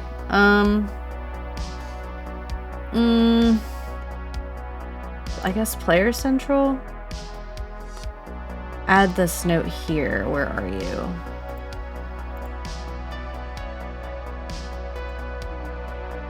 Text. Okay. Okay. That's cool.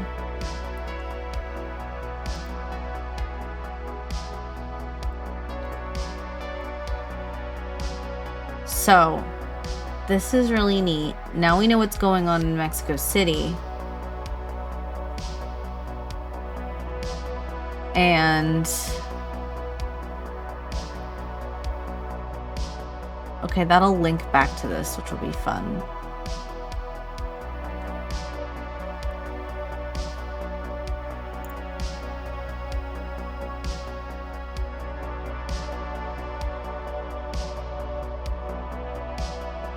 And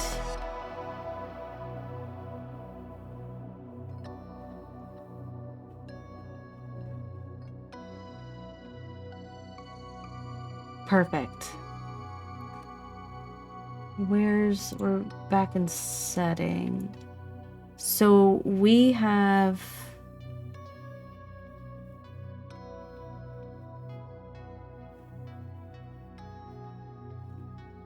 Eastern State, which is run by Salubre, but Fairmount Park is iffy territory.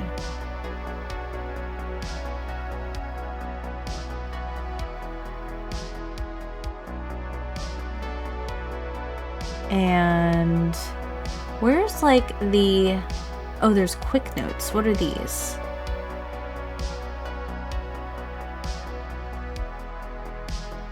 I don't want all that.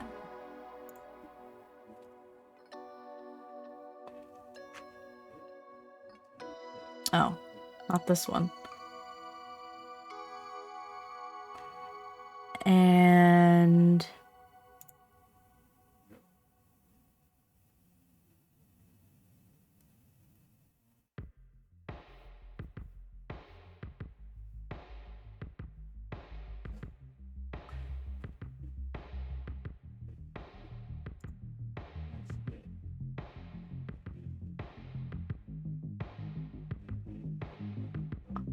That's not Camarilla. What is this? Why are these here? Campaign PCs.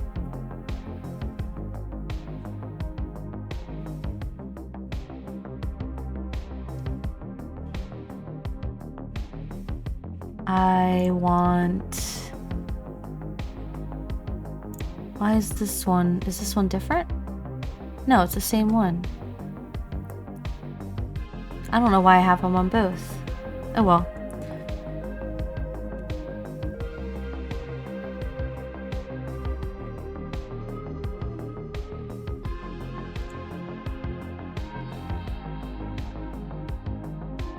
Should I add...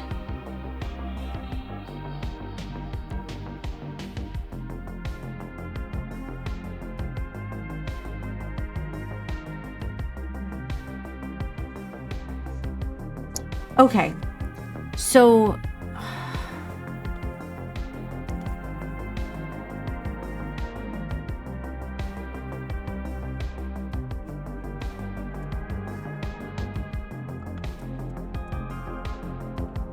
I don't think anybody in the Anarch game next week has ever played Vampire before. So I'm not gonna lore dump on them.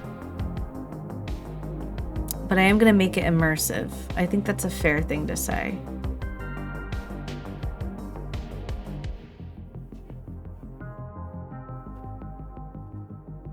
I'll lore dump on you.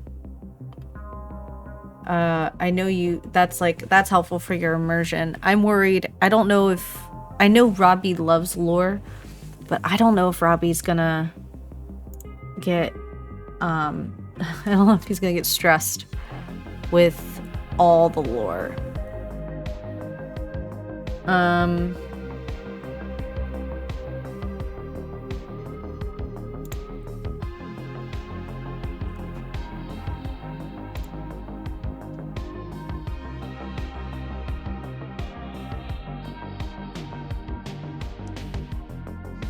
Read everything about the Russian lore concerning VTM and Werewolf the Apocalypse. I know you have. I believe that. I feel like an Anarch table is more approachable, to be honest. So I agree. I think Anarchs are, because they're babies already, I think it makes a lot of sense. Okay, so we have the tribute for that. Oh my goodness.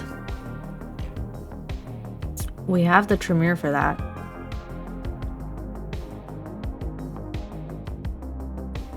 Do I need to add anybody else? Oh, fucking Character Central. I gotta add NPC Annalie Rose. Where is...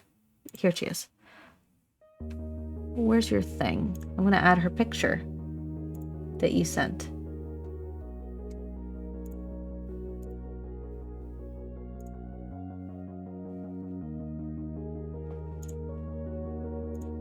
I love her. Files. Mother. How beautiful. God damn, I love her so much. Oh my god. Is it okay that I'm playing 10th gen? Yes, absolutely it's okay. For sure. 100 billion trillion %. No. No, your character, the one you shared with me, is absolutely perfect. Yeah, I'm really excited.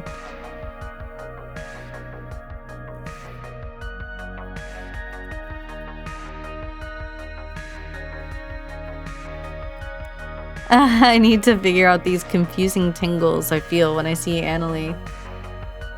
You don't need to figure it out though. What if you just let it happen?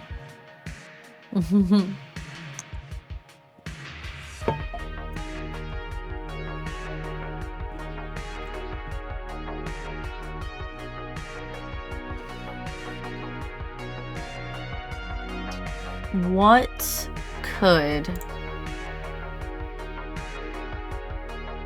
So we were doing the Tremere stuff, and then...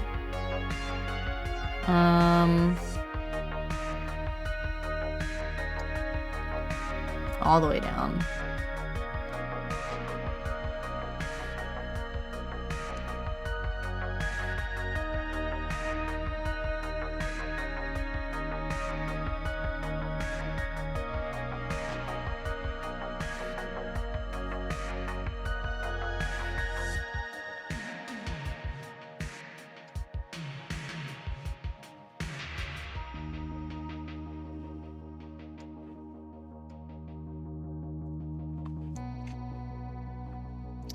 A condition reinforced by the fact that the local regent must give permission for an individual to be sired. I didn't know that. Hi, ADH druids. Hi, friend. How are you? I didn't know that Tremere specifically had to get permission from their own regent. Why did I make affiliate days ago and procrastinate on the onboarding until literally just now? It's a thing. Just woke up from a nap. That sounds so nice. Individuals of strong will or aggressive personalities are normally sought, provided they have a clear head and can learn to be a part of the greater whole that is the clan. Candidates were scholars in life, and many dabbled in this occult to one extent or another, but that is not a prerequisite. Of course, there are rogue embraces for the usual reasons: love, political gain, or accident. Regents often have these mistakes killed immediately with suitable punishment levied against the sire, but there are always exceptions. Okay. This is cool. I didn't know that that was a thing.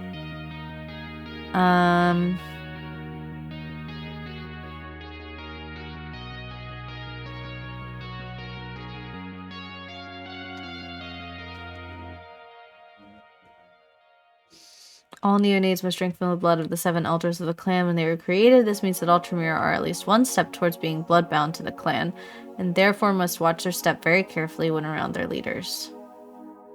Interesting. Deficient blood. The Tremere are no longer able to create blood bonds with other kindred. Compulsion. Nothing but the best status. Okay, so perfectionism. Until the vampire scores a critical win on a skill roll or the scene ends, the vampire labors under a 2 dice penalty to all dice pools. Fuck. That's wild. In lore with Erin and body doubling some other stuff. Oh, love it. Okay, so we have that pretty fleshed out.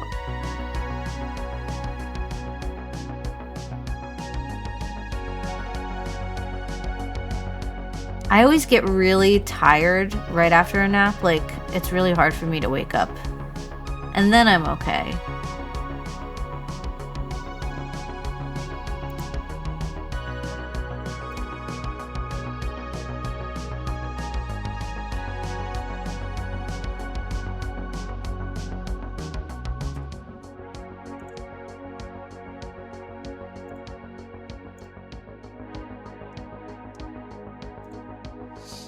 I've only been able to get like 4 to 5 hours of sleep lately. Oh no! I hope you're doing okay.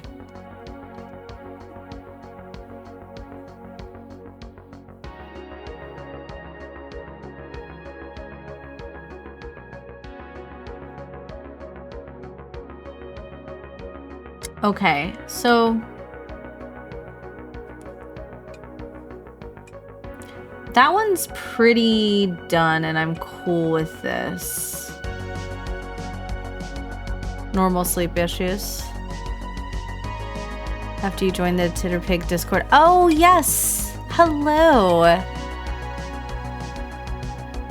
I recognize the name. I get it now. It's all coming together.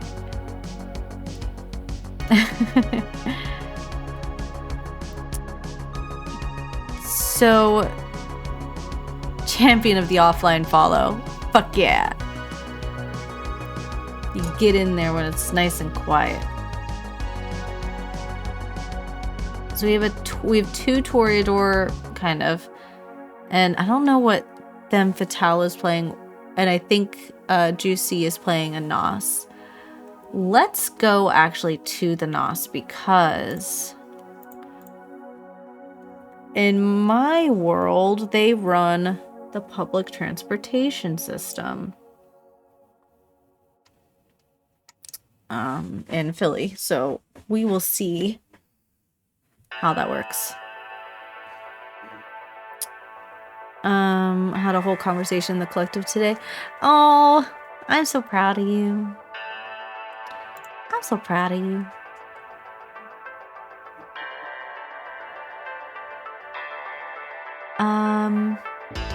Okay.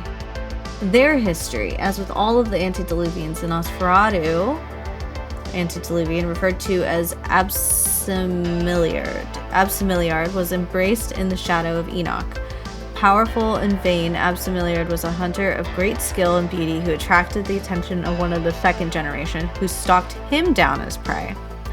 The embrace was quick, but left him with a tiny facial scar that inflamed his vanity. His wounded pride, coupled with his ego, led him to resent, then hate, then kill his sire, precipitating the revolt by the antediluvians. As with his brethren, Absimiliard had sired a small clique of Childer by the time of the Second City. His Childer hunters all remained loyal to him except for one woman who fled further than he could chase. That's a good line.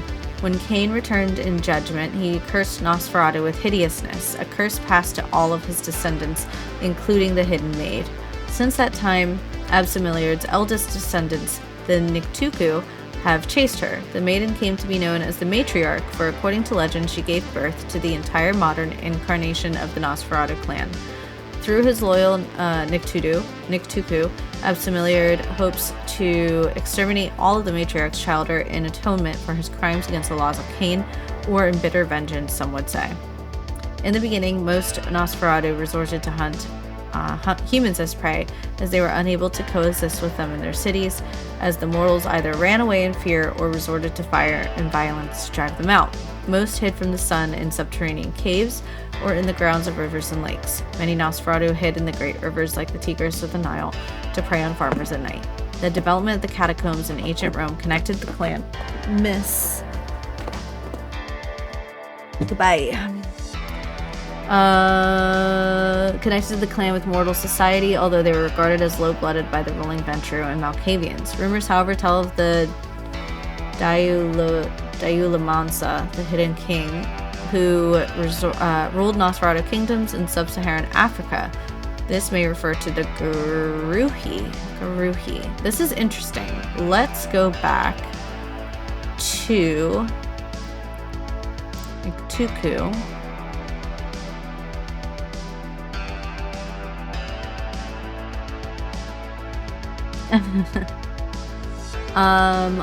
Bloodline of vampires most commonly believed to hail from the original progeny, and they are rumored to be blood bonded to him since their embrace. The most vampires outside of the Nosferatu, they are believed to be merely a paranoid delusion of the hideous clan. Known at Niktuku. Let's see.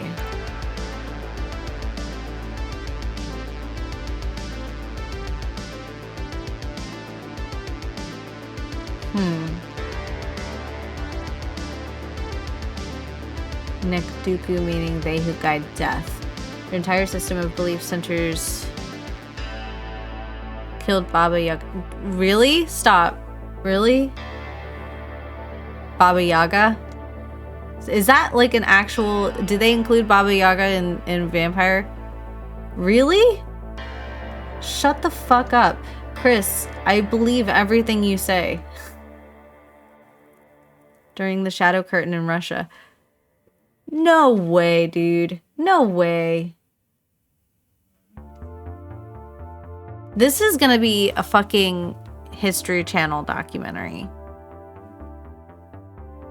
Where's Rasputin? What's he up to? Yeah, is Rasputin a vampire? I'm not surprised if he was. I wouldn't be surprised at all.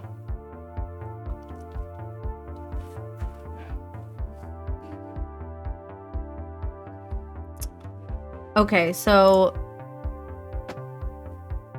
an Uber ghoul. It already is. Let's be real. It's been entertainment all day, every day. It really has. Okay. The Hidden Kings sub.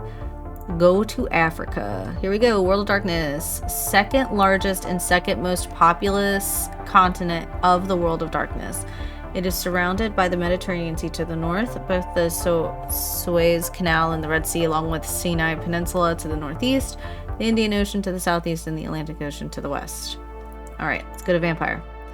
Africa holds a fair number of kindred, more than Western vampires might suspect. The Ebony Kingdom is home to the Liban,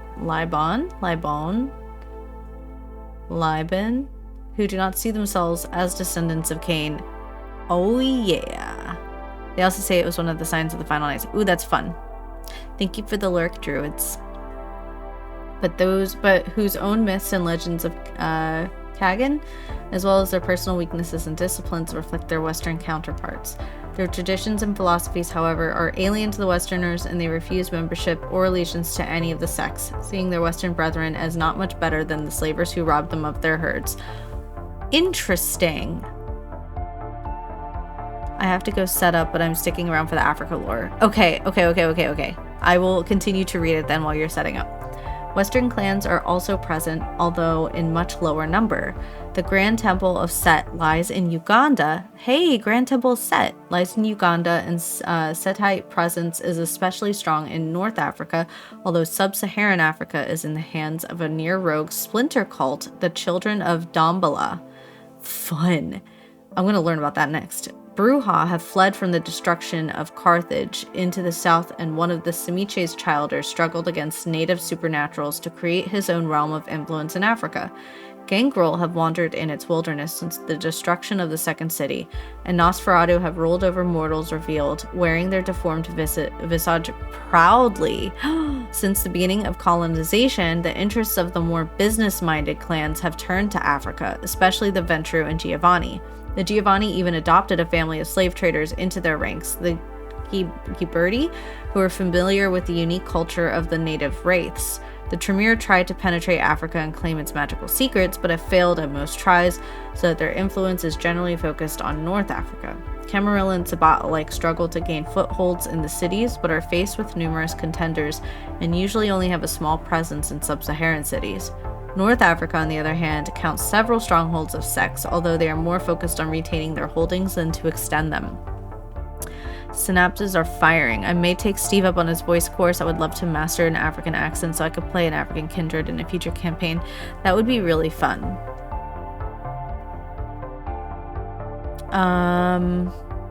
Okay, so I wanted to go back to Children of the Dambala. Children of the Dambala is a Setite bloodline and cult that dwells in sub-Saharan Africa. Many of the sub-Saharan African Setites have forsaken their ties to the main clan and are closer to the Liban than the Egyptian brethren, although they are still viewed with suspicion by other legacies. Although they have a different mindset than the main clan, they do not qualify as a true bloodline or legacy, occupying a place in between. The Children of Dambala revere Set as a Dambala Wedo, a Yoruban snake god of the earth and darkness. Dambala was not an especially good choice for the Setites to appropriate, since the Yoruba regarded him as a benign creator god himself, in partnership with his wife, the rainbow serpent Aida Wedo. Thank you for the lurk. Okay, no worries. Great mystery, only the blah blah. Let me go here. Okay, so that is a fun cult. What else do we have? Ebony Kingdom. The term Ebony Kingdom is coined by the Liban, the vampires of Africa, and describes their realm of influence. The Ebony Kingdom is divided into 11 lesser kingdoms, each controlled by a Guruhi, who in turn hands fiefdoms to the local Magajis who rule their domains in his name. Most Libon have no idea who their current king is, and it happened that an entire kingdom changes its owner without anyone noticing. Sometimes the king banishes a Magaji who has evoked his ire, but in most cases another king will be happy to put the banished into his service. Rulership within the Ebony Kingdom is a thankless and confusing job. Domains are fractured, overlapping, and it happened that two Magaji ruled over the same domain without noticing, or a domain remains without a ruler for decades until the king notices it. Their kings, who many Libon doubt even exist, encourage this infighting, as it turns the attention of the ambitious Magaji to potential rivals instead of usurping their rule. Oh, that's really cool. Interesting. Okay. That is fun.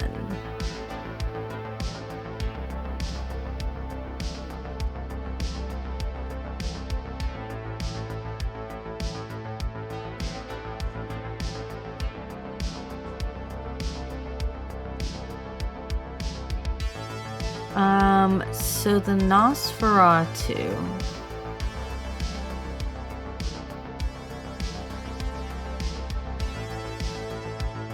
In a time where physical beauty was supposed to reflect spiritual beauty, the Nosferatu experienced one of the greatest periods of exile in their long and lonely history. When the Toreador were ascendant, the Nosferatu were relegated to the slums and ghettos of Europe. More than one prince of London banned them from entering Elysium. Really? They couldn't even enter Elysium? That's really sad. And also not correct. It's like not something that you should be able to do. So instead of parading around the brightly lit mansions of the wealthy and noble, Can I help you? Get down. I love you.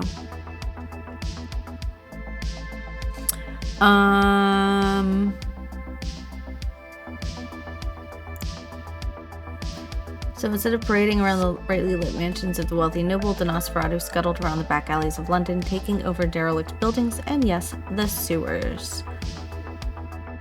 More sewer stuff.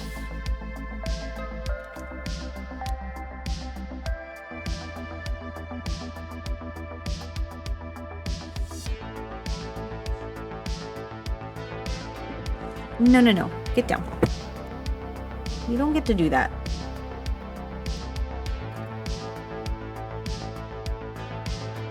How's he doing? Let's check on Steve.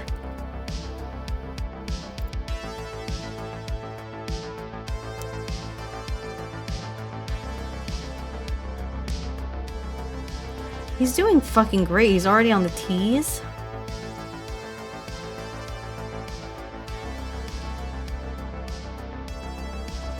He's doing so good.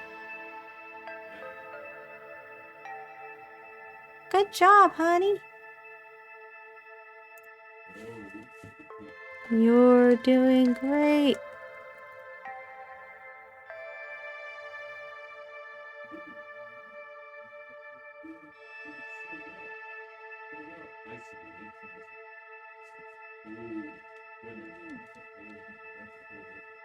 Okay.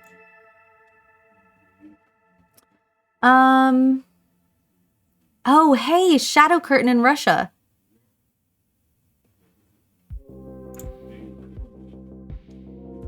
The Shadow Curtain was a supernatural phenomenon enacted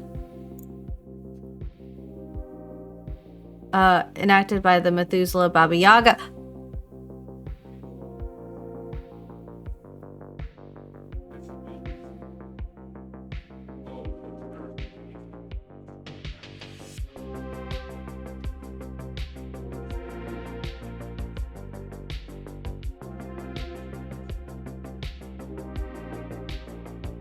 I think he was talking about me being a communist. Am I a joke to you? No, I take you very seriously. You think I'm just ripping this out of my ass? No, I believe when you say, listen,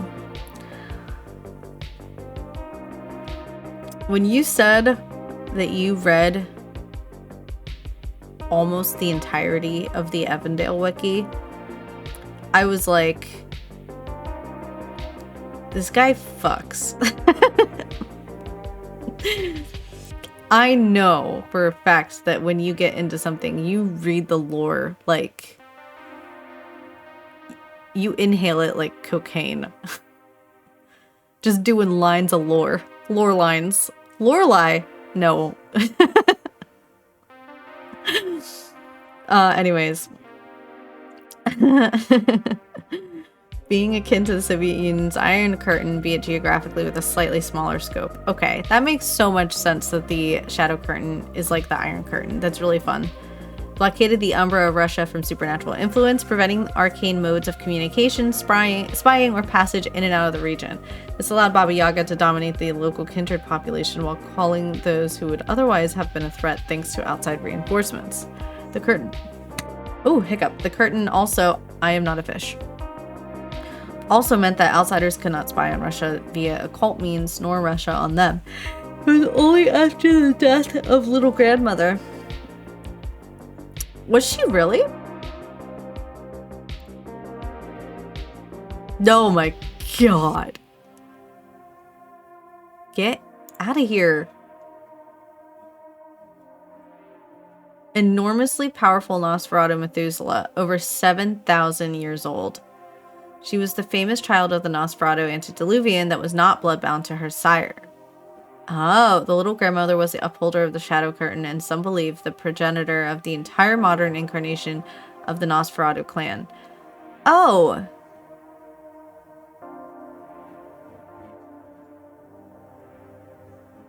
Is she the one that ran away?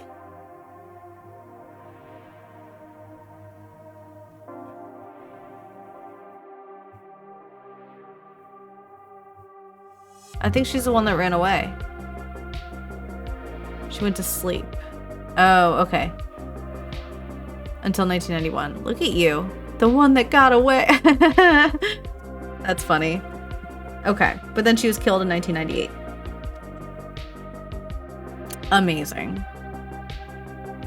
Cute Katy Perry. Okay, so that one's done. That's awesome. We learned about the Nos. So I forget what I was writing out for this though. Oh, I was working on the Camarilla one.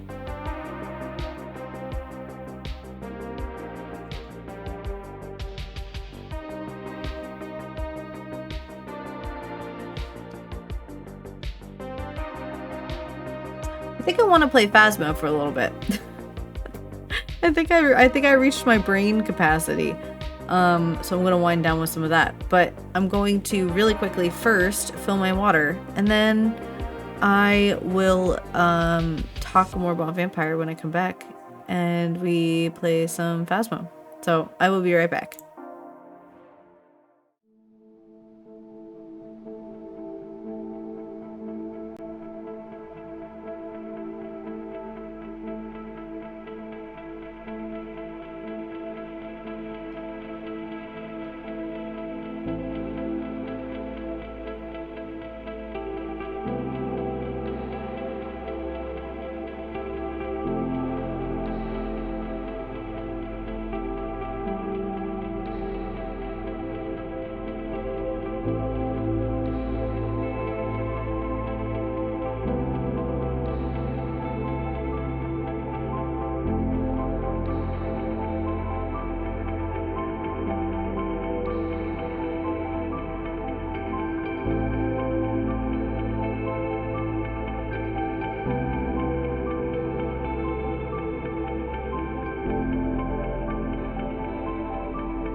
Why?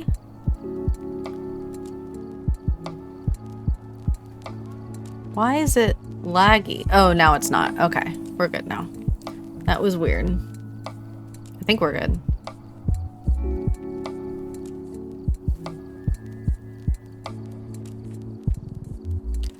Why is it laggy?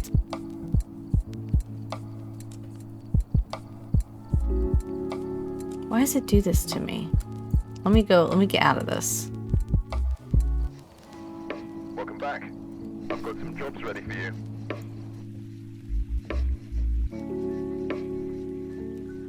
Let's try this again.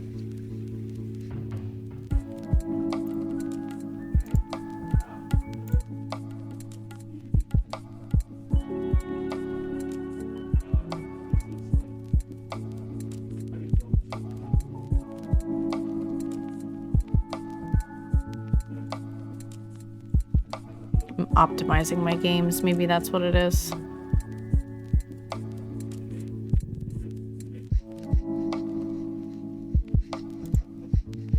We shall see. Wait, let me turn this down a little bit though. There we go. Oh wait. This is fine. I just wanna...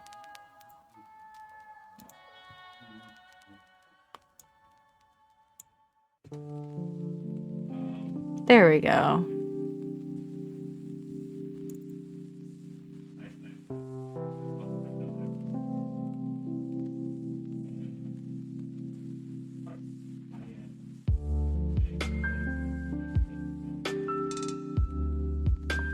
It's doing it again. Shit.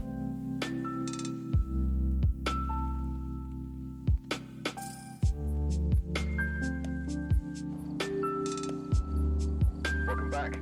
I've got some jobs ready for you. Let me try restarting my computer. I don't like doing that, but...